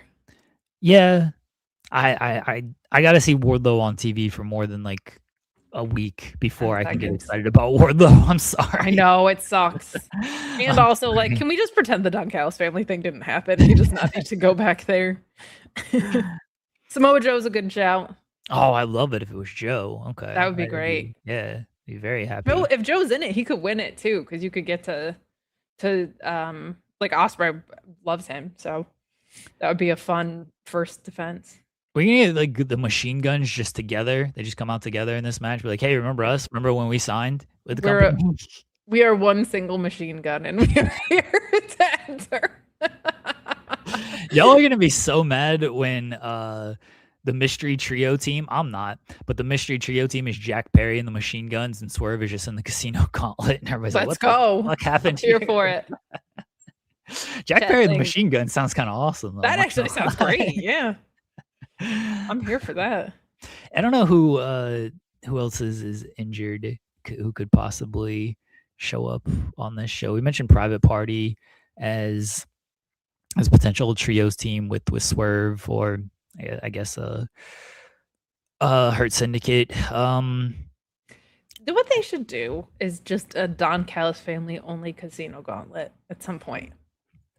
Oh, that's the triple threats almost. That is. I guess we missed the time to do it because there's like 12 guys in it. You could just do a casino. There could be guys that don't even get to enter the match because it's decided beforehand. I don't want to say there's no chance they bring back Malachi. I think the chances are kind of small. Yeah, I agree with that. Yeah, maybe they do as like a one-off, but I don't think they're going to do it as a one-off, but I don't feel like that's a long-term play for them, honestly. What I do know about this is on Sunday, all of these guys are going to be ready to rumble. That's what I know. Jimmy King is probably in the Casino Gauntlet, realistically. That would be awesome. Yeah, that would rule. All right, we do have a guest here.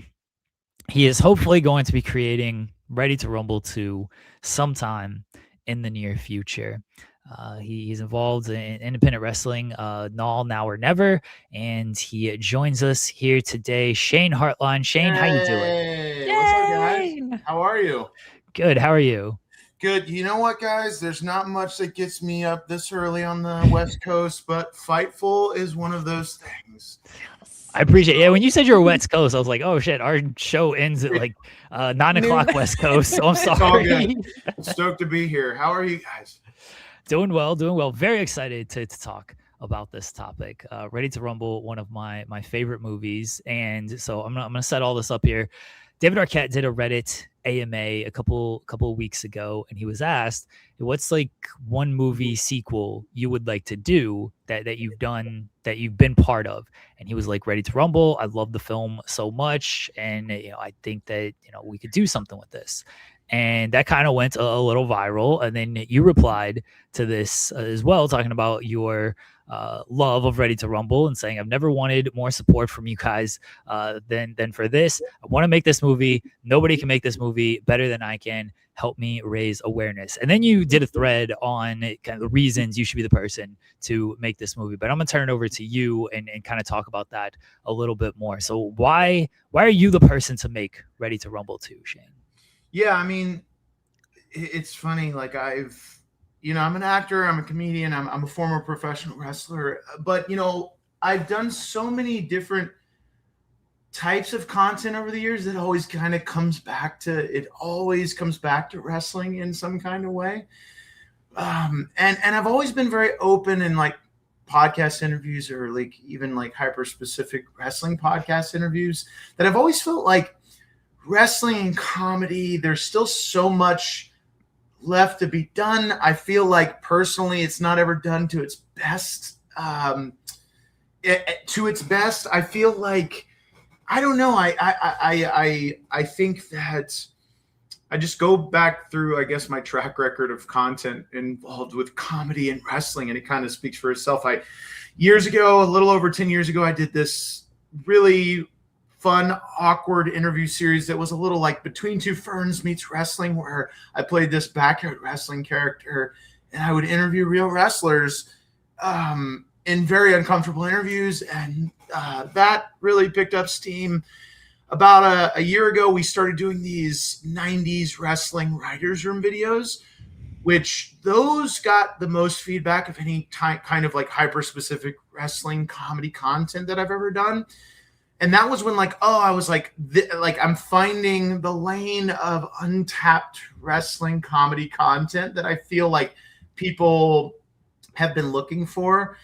And it was soon after that I launched Nearly Average Wrestling, which is, we do a weekly Twitch stream, but it's basically we call it a Smack Talk open mic that gives people the opportunity to come on our show weekly or in person and cut a promo and like get involved in the show and do characters. And what I'm trying to build it towards is SNL meets wrestling, like a wrestling sketch show basically.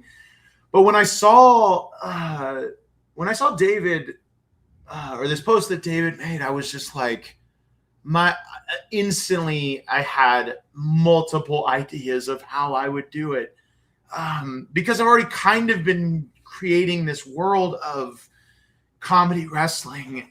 And to me, I think the sequel could be done in so many different ways. If not a sequel, a spiritual successor. But I just think that I've been kind of laying the foundation to really prove myself to be the person to do it, or at least person to give it a good shot. I watched it yesterday because I'm a professional and wanted to prepare for this, but also I hadn't seen it since college, and I was barely a wrestling fan at that time. And wild is exactly it. But it is also a time capsule of like, I was just gonna say that it's like the perfect time capsule, and in a few ways, like from where wrestling was at the time, obviously, but even like the style of comedy feels like the ways that it's irreverent and all those things kind of feel so specific of like everything that was coming out at that time. What do you feel like would be kind of like the challenge of bringing it into today from that standpoint? Because when I was watching it, I was like, I don't know if it works better because movies like that aren't made now, or if it would work worse. Like, how do you kind of like envision being able to translate it into like today's scene? And obviously all of wrestling has changed so much since then. 100%. I mean, I think where so many sequels, I mean, it's all subjective, but where I think they personally fail is you're kind of trying to recreate the magic of something. Let's take Dumb and Dumber 2, for example. Like, Dumb and Dumber is my favorite comedy of all time. The sequel didn't hit for a lot of people. I have personal different opinions and reasons why it didn't hit, but I think a reason that it didn't hit is they didn't, comedy had evolved. Comedy had changed. I think that comedy has evolved and changed significantly since the first Ready to Rumble. I think if you were to go in and just recreate it with the same feel and vibe, I think that it wouldn't work as well as it could. I think it would need to be approached completely different. I'm not saying a Joker 2 musical approach, though. Hey, maybe. No, I'm kidding. I think that it would need a different approach, possibly an entirely different tone. But I think that, to me, to make it as best as it could be, and I really mean it when I've said I think that there's an opportunity here. There's an opportunity like to make the best wrestling comedy film of all time. I think that, like I said, I think wrestling and comedy has always kind of been done the same on the biggest scale when it's been done through the with the paintbrush of one man for many years. It was done by Vince McMahon, and it's always been done in like a 50s, 60s kind of hokey slapstick way. I think there's a real cool opportunity here. Wrestling's evolved. The audience is different. Comedy's so subjective, but the way I would do it is I would approach it in an entirely different tone. I don't want to say too specific what I do, but I have a couple of ideas. Some that like are just very different tone. But it would kind of, that's the thing is like the hard part about this is, because I've had a lot of people. It was the feedback from that silly tweet. Do we call them tweets anymore? X's. That's all I call it. Post, tweet, whatever. Tweets, yeah. Whatever. Call them tweets. The feedback was truly silly. I went to do an NAW show and tweeted it right before, just kind of like, just on a whim. Like a lot of these things are done. When the show was done, I was like, oh, there might be something here. This is cool.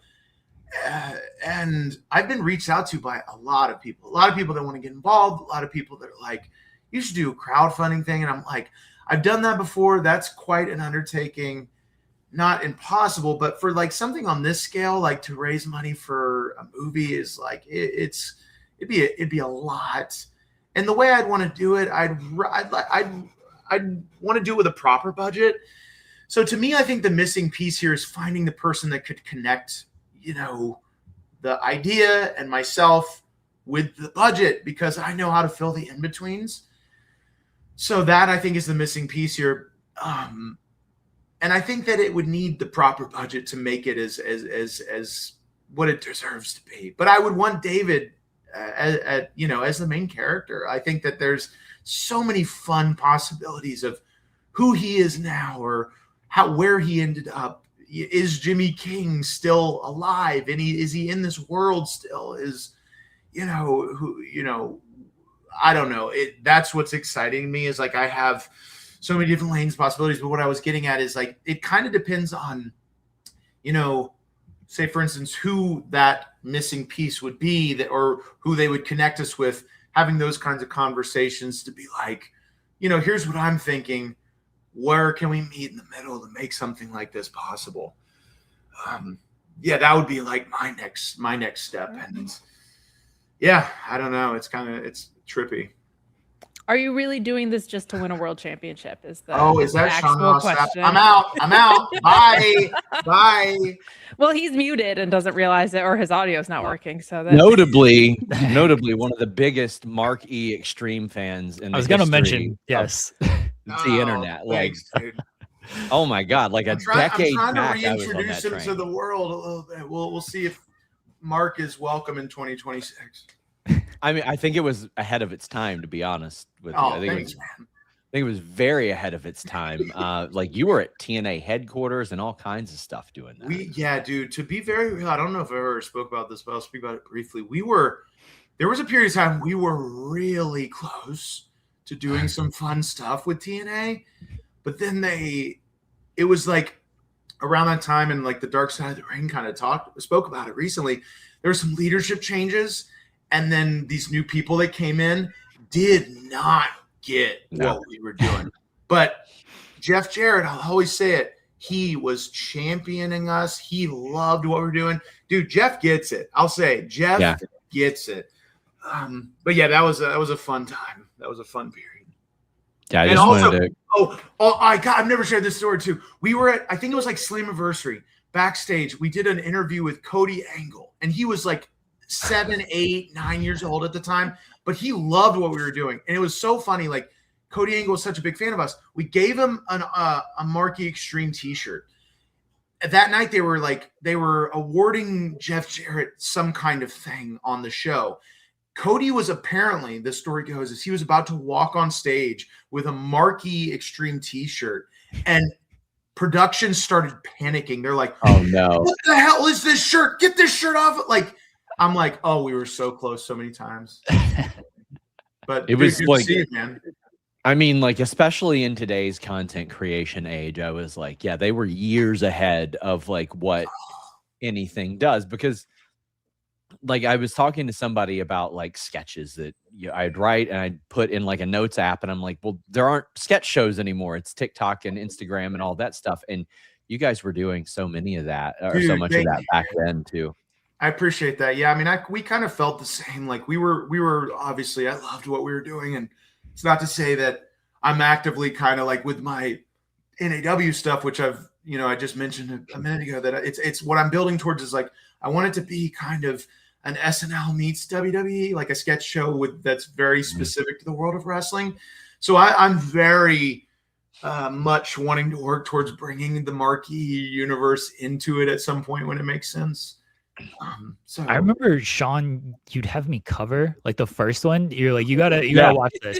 And so I watched the first one, and I forget who it was with, but you did a bunch. LA Knight or Eli Drake, like the Bucks were on one, Matt Hardy and stuff. So whichever one Sean had me watch first, of like, okay, I'll cover this. And I was like, okay, this shit's funny. I gotta watch like these every week and see if I could get like any type of article. So we're probably the only website that covered. Like, you guys were the first supporters of it.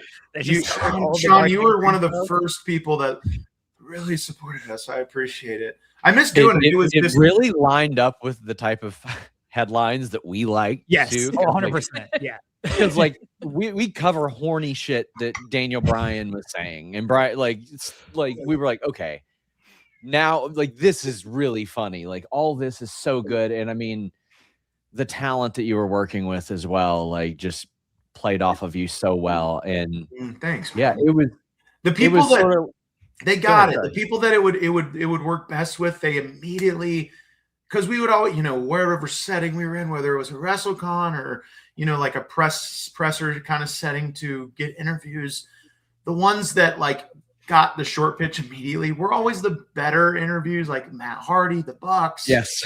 There were certain ones that like I don't think they got it as quickly, but like that to me always was. Oh, somebody, the people who didn't get it cut his feet out. They're like, oh no, that's what happened. Like bad about us here. Everybody gets your humor. I mean, if he's frozen up, I mean, you guys can. Right. Oh, there you go. You got it back. Okay. You got it back. Like you can still go back and watch some of this stuff. Like he was interviewing like Ted DiBiase. And Jake Roberts was on one, I'm pretty sure. You'd be surprised though. Jake got it, and like he got it, and then or I should say, and you could probably watch it as the interview's happening. He starts to get it, and then once he gets it, he's like, "Oh, it's off to the races. This is a different kind of interview." Like the talent list of people that you were able to interview doing this is very impressive. Yeah. Dude, to bring it back slightly to Ready to Rumble, Jake would be a great cast member in that movie. Oh yeah. I mean, that's what excites me about the possibility of making it is the like untapped market of wrestlers that have yet to have some big like spotlight like that would crush. I mean, you got your like MJFs and like a Paul Walter Hauser could be an incredible character, but even like wrestlers that like are incredible actors. Like I wish Roddy Piper was still with us. He'd be a direct hire I'd reach out for. But yeah. It does feel like it's just way more open because obviously it was a WCW tie-in movie, so they weren't using WWE talent, they weren't using like ECW and stuff. Now, I mean, I feel like Tony Khan probably enjoys Ready to Rumble on some level, and if AEW talent could, he enjoys Time Cop. He enjoys Ready to Rumble. If he watches JCW every week, he's you know what? That's a really good point. Yeah, I mean, like I mentioned, like the people have asked me, what it would take a lot. It would take a lot to make something like this. A lot of like connecting a lot of pieces, but I really think it would take like a person like Tony, not saying Tony come in and fund it. Well, that could happen, but not saying I think it would just need someone like him to connect me with the people that could fund it, or somebody that would be excited about what this could become to connect me with the right people. I think, yeah, that's what I think this would take. And so, yeah, people watching, like, if you want to see these are how things happen now. So like, just keep up the momentum and tag Tony. We know he's on Twitter, and I'll message him. I'll do one of my very famous public tweets right now. Hello, Tony Khan. There you go. When are you funding Ready to Rumble? Ready to Rumble.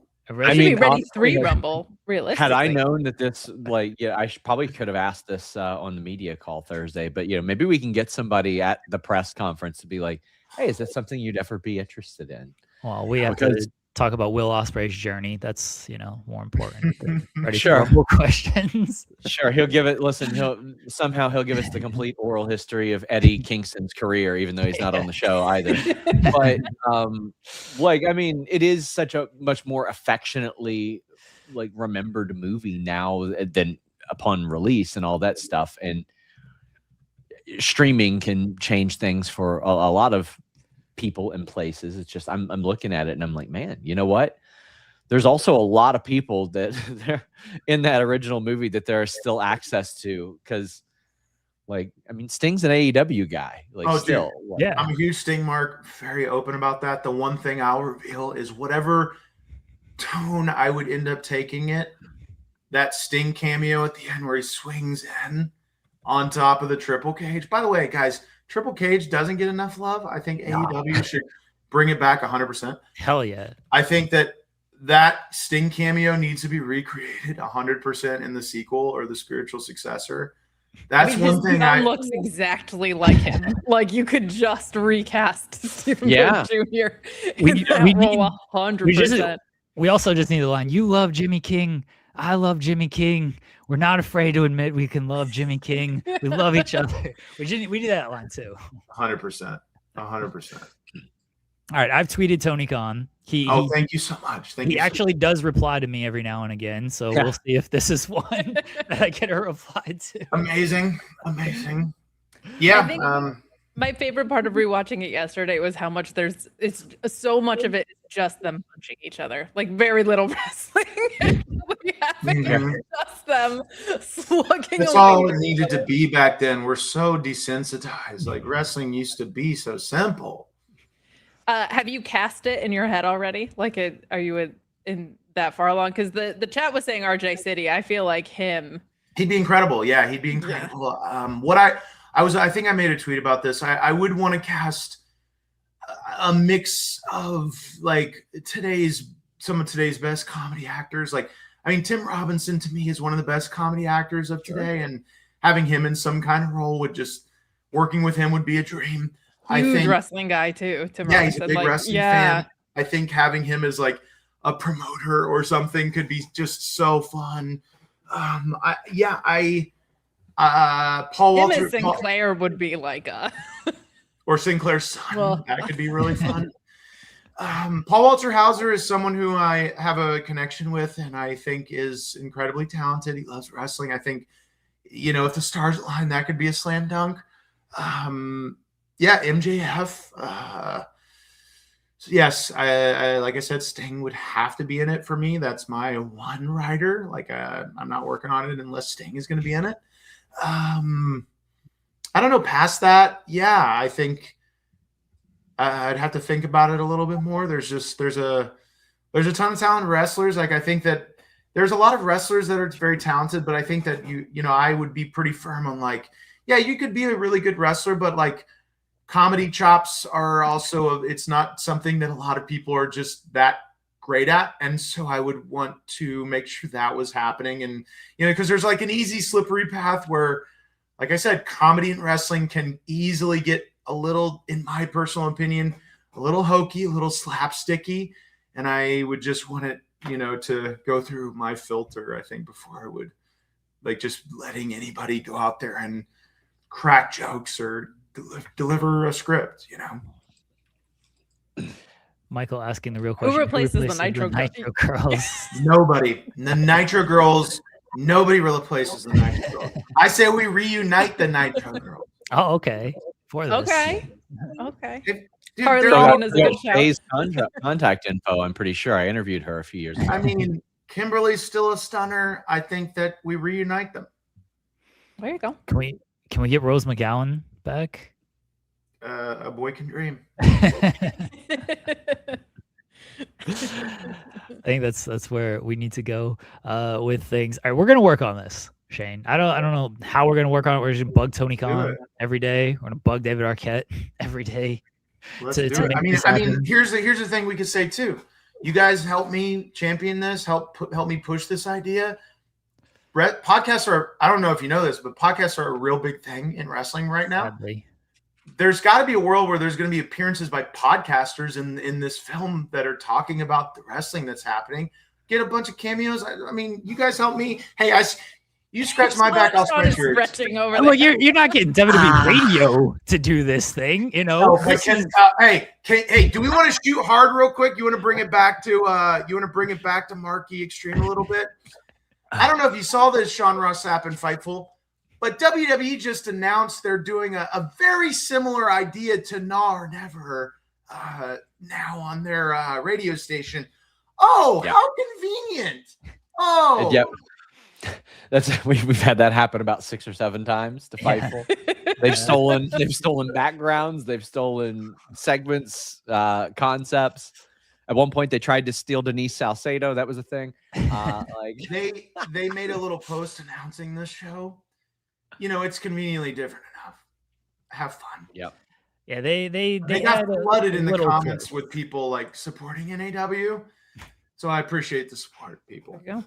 Yeah, they're not going to be part of this movie. They ain't helping out this movie. This is the only morning show that will help out this movie. But hey, guys, if they wanted to, I would flip flop so quickly. Wow! Wow! Very clear. Hey, I'm here to make this movie. That's what I'm here to do. A WWE radio production is going to be the first audio only. We're bringing movies back to the way they used to be. Movie will not be what you. The movie will not be what you thought of if WWE gets its handprints all over it. It'll be a completely different movie out there. Triple H will be the executive producer, and you're fucked after that. He brings his chaperone character into this universe. I'm hopping off the stream, Shane. It was great to see you. Dude, good to see you, man.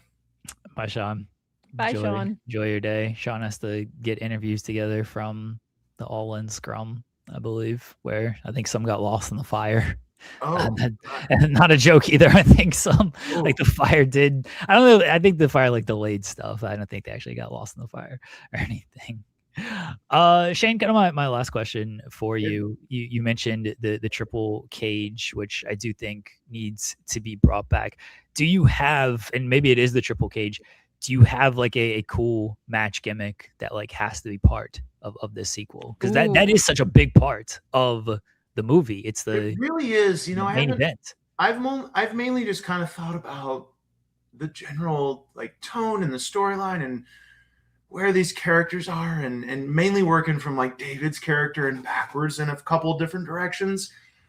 if we're like workshopping right now, to me, like, I think it's a world where the triple cage could still exist in the final act of this. I don't know what other match, like. So I'm a big proponent of the Doomsday cage match, the Doomsday Tower cage match, the Alliance. Oh yeah, which is kind of the predecessor to the triple cage. It just didn't take in the ring. I like the idea of the triple cage though, because it just hasn't been used, and so you can kind of bill it as, depending on where the story is going, but you can kind of bill it as like, this is such a dangerous match that it hasn't been seen for 30 years now. So I feel like there is a spot for the triple cage, honestly. Yeah, there's also like, depending on the tone that would be taken, a death match of sorts could be interesting. Sure. I think the last hour of the film should be an Iron Man. Just in real time. A full-on hour-long match. This is like, I like the way you're thinking. Like the first 30 minutes of the movie are done like a real movie, and then we hit the 30-minute mark, and then it's real time. It's real time. That's interesting. That's innovative. That's the kind of conversations we need to be having. Chestnut checkers over here, but I think it would be kind of cool to bring back the triple cage, because it could, like, you could bring it back in the movie as they're bringing it back to wrestling, right? Like that's something kind of cool. Like that's a special way to go. I did also just want to give you a chance to shout "Nah" out more than we have so far. Not only because it features one of my favorite people in the world, Shane Haste. I love Shane so much. I love all the success he's having right now. Oh my gosh, it like fills my heart to see him having his Noah moment. Like I love that guy. 100%. I think, Shane Haste is someone I sing the praises of constantly, and I think that, I hope that he ends up on bigger and bigger stages. He much deserves this run right now.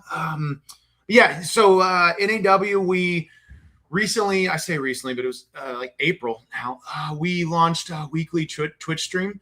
So every Monday night, 11 p.m. Eastern, 8 Pacific, we basically do what we do on our live show in person, but virtually. So anybody watching on my Twitch, twitch.tv/Shane_Hartline, you can hop on, get in the chat, type !audition, and audition for our wrestling company virtually. You'll get like 60 seconds to cut a promo, showcase yourself in front of a virtual panel of judges, which every week is different. We've had like incredible judges recently, like Matt Hardy, Violent J.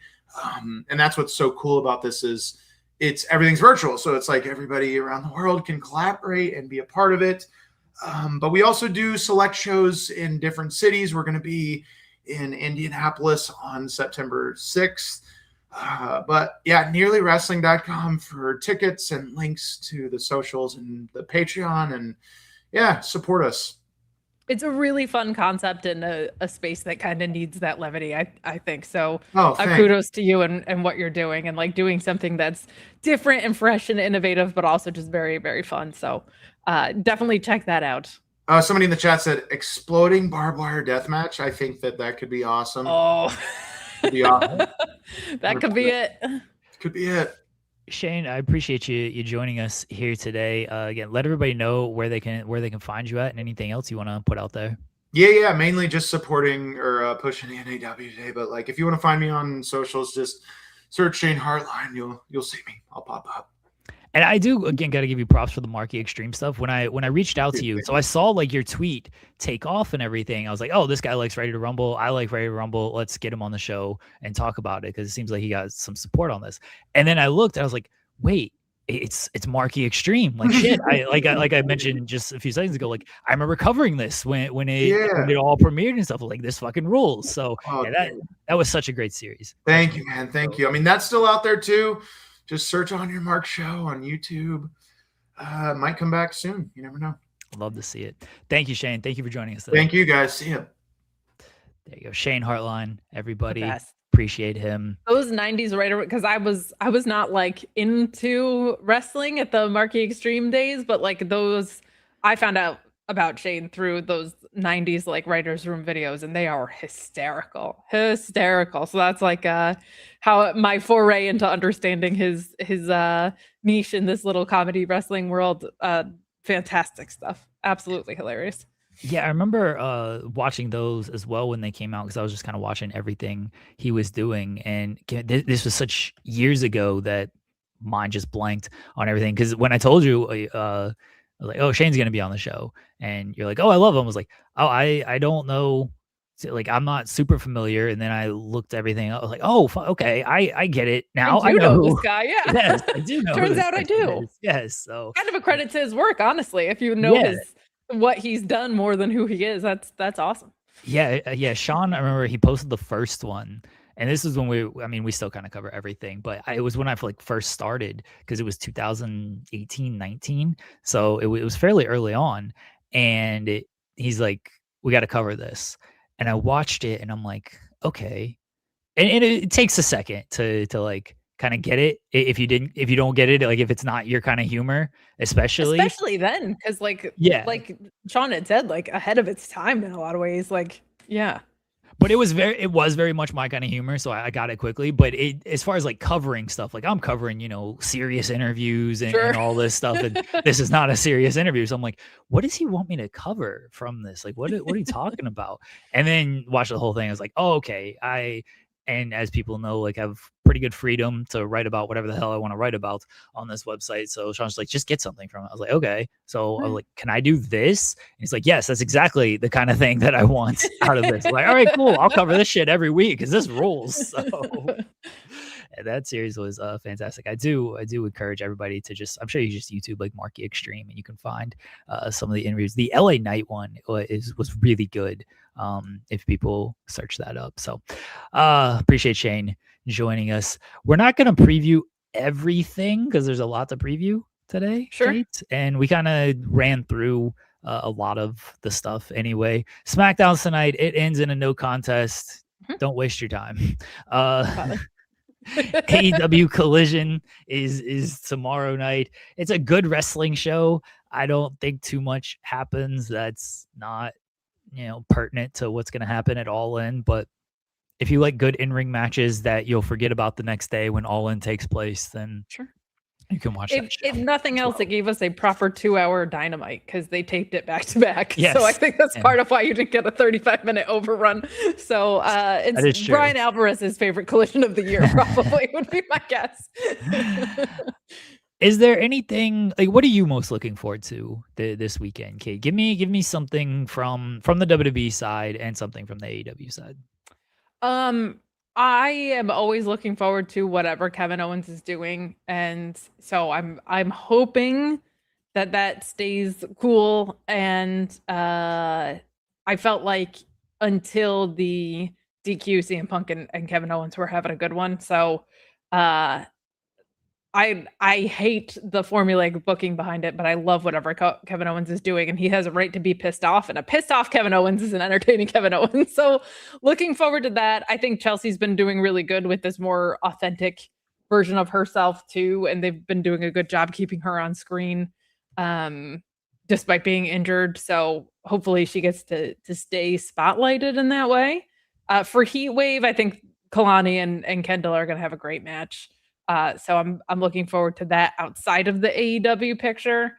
I think the triple threat that happens at All In is something we're going to be talking about as a greatest in-ring performance, probably match of the year contender.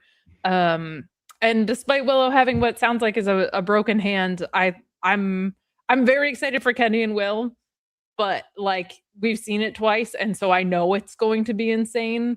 We've seen Willow and Mercedes, but these feel like very different like versions of them, and I think the build has been just fantastic. So I'm really looking forward to that as well, because of all the builds going in, I feel like that's been my favorite thing. So I'm with you on the majority of that, honestly, but when it comes to the WWE side, I'm looking forward to Kalani and Kendall on Sunday. I think that'll probably be the WWE match of the weekend. There's some sleeper stuff on the AAA show. Like I think Sure. that the triple threat match, Mini Vikingo, Frazier, and Jack Cartwheel should be a whole lot of fun. And I think the tag team match, the War Raiders and Los Americanos, should be a lot of fun as well. Even the trios match, like you'll get good matches on that show. But I do think that Kendall and Kalani have a chance to be the best WWE match of the weekend. And then on the AEW side, I'm most looking forward to Mercedes and Willow, honestly. Yeah. I'm with you. I think Will and Kenny, it's gonna be great. We all expect it to be great.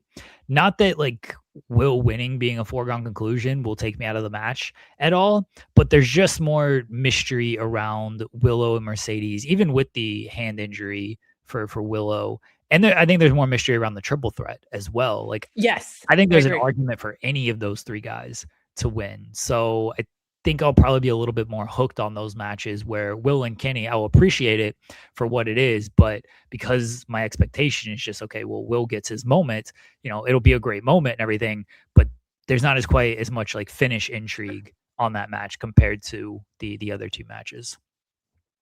I agree. And I think Will and Kenny will be insane. Like I think once the match starts, I'll be as excited for it as I am everything else right now. But you're right, like the seeds of doubt around the other ones just at this moment has me a little bit more hooked in. Yeah. Results of our poll question: match you are most excited for at All In. You see how close this one is. Bucks and Cage and Copeland, not really doing too much damage there. But okay, late push for Ospreay and Omega at 37%, Mercedes and Willow at 27%, and Okada, Fletcher, and Takeshita at 30%. If you haven't voted, you can go ahead and get some last minute votes in right here. Kate, what was your moment of Thursday? Probably Zoey Serrano being a knockout like that. Just anytime people are getting paid, I'm happy about that. And she like getting released while she was injured is such an unfair shake, or like having just gotten back from injury. So I'm just as much as I don't really keep up with TNA all that much or anything like that, like I'm glad we're in a landscape where there's places for wrestlers to work, because that used to not be the case. So very, very happy for her. And I think from what I do know of that division, like it could use an enforcer like Zoey. So happy about that, even though it means Joel Pearl's interview stays relevant for a little bit longer. My moment of Thursday, I should just be Harlem returning on In the Weeds. That's fair. Let's go with that. I mean, sure, we'll go with Harlem returning. Honestly, it happened on Thursday. I was gonna go with Ospreay burying The Rock because that's just funny. Oh yeah, that's a good one. That's a good one. Burial, but yeah, sure. You know what? We will say Ospreay burying The Rock is my moment of Thursday. I do have your super chat, Meet Normus. I was saving it. We're saving the best for last out here, Meet Normus. Good morning, potential coworkers. I'm having breakfast tacos, real bacon, cry me a river, and the international triple threat will kill the lettuce virus. Appreciate you. Hopefully. Yeah, really. Hope that's true. What did we accomplish today, Kate? We accomplished, I think, a very solid argument for Ready 3 Rumble to be made under Shane Hartline. And we found out what Joel's off-air fit looks like, and it's terrifying. So yeah, I think the most unfortunate thing we accomplished today is Joel returned looking like the way he looked. That's twofold too. It's like Joel returned, ugh, and then looking the way he looked is like another layer of it. So exactly. What we also accomplished today is that it's a busy weekend in wrestling, and I hope everybody just has fun. And shout out to The Rock for never main eventing Wembley. Kate, I have to go get my Wheatley because it's in the freezer. So yeah, go for it. I'm gonna count on you to carry the stream. Yeah, to fill time for a whole like 30 seconds here. Okay. Oh my gosh. All right. You can do it. Off to the races. Let me tell you something about Jeremy Lambert. Okay, should I just shoot at Jeremy while he's gone? Jeremy never main evented Wembley. What use has he been to the pro wrestling media landscape? All right. I don't think he has done really anything for me or for Fightful or wrestling media in general. drinking on the air. Like, how about be a professional, Jeremy? Okay. If there's anything that I am, it is a professional. Okay. I'm a professional podcaster of professional wrestling. So there. That's too much, Kate. Fair. I don't know. Did you bury me? I did. I was like, you never main evented Wembley, so what good are you around these parts? True. I was able to get the Wheatley back in the freezer because the kids are in school, so I don't have to hide my alcohol anymore. Nice. But unfortunately, my lovely wife is not here. She is out, so I had to go get it for myself. I don't like doing what things. A worker. Yeah. All right, folks. It's Friday. Everyone knows what Friday brings. Mana, the final boss. And here we go. This is how good. Hey, Rock! Go fuck yourself! And here we go. I'm drinking it straight out of the bottle for the first time in forever. Usually I got, my ice glass here. Yeah. Mana never main evented Wembley. I don't know if Wheatley's ever will, but ooh. It's better. Oof. I don't think this ages well. Honestly. No, okay. I don't think the Wheatley ages well. The Terramana aged very well. Like I felt like I could have drank that for sure another year and been okay. It's not so good you drink it neatly then. No, I did drink it neatly, didn't I? No, not when it's been just sitting for this long. Like I feel like you got to go through it. I'm sure it's good. It was good the first few times when I drank it, but now that I've had it for too long, we got to get through it. We got, I don't know if people can see. There you go. You can see how much is left right there. That's probably another like 2 months worth, honestly. I was gonna say if you're just going one shot at a time. Yeah, that's all it is. Into the fall. Yeah, that's all it is. So yeah, it's gonna take me like another 2 months to get through this. Kate, thank you for filling in on Wednesday and Friday. You might have to be back on Wednesday if you're free. That's all right. We'll talk. We'll figure things out. Let everybody know where they can find you at. Sure. I'm actually about to hop over to do a prediction show with Alex Cardoza on my YouTube channel, so you can check that out on the outside at Miss Kate Fabe on YouTube. And I will be back for the SmackDown post show tonight. And hopefully all of my things about Kevin Owens are true because I love him.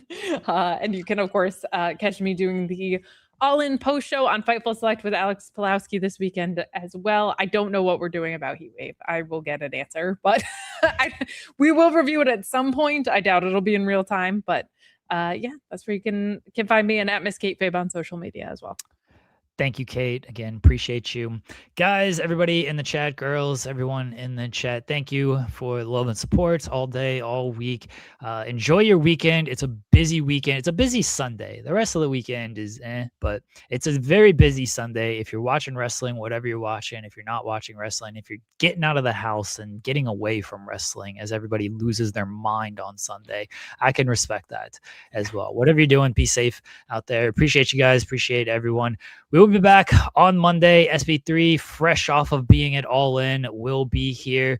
Until then, everyone, take care. Enjoy your weekend. Bye, everybody.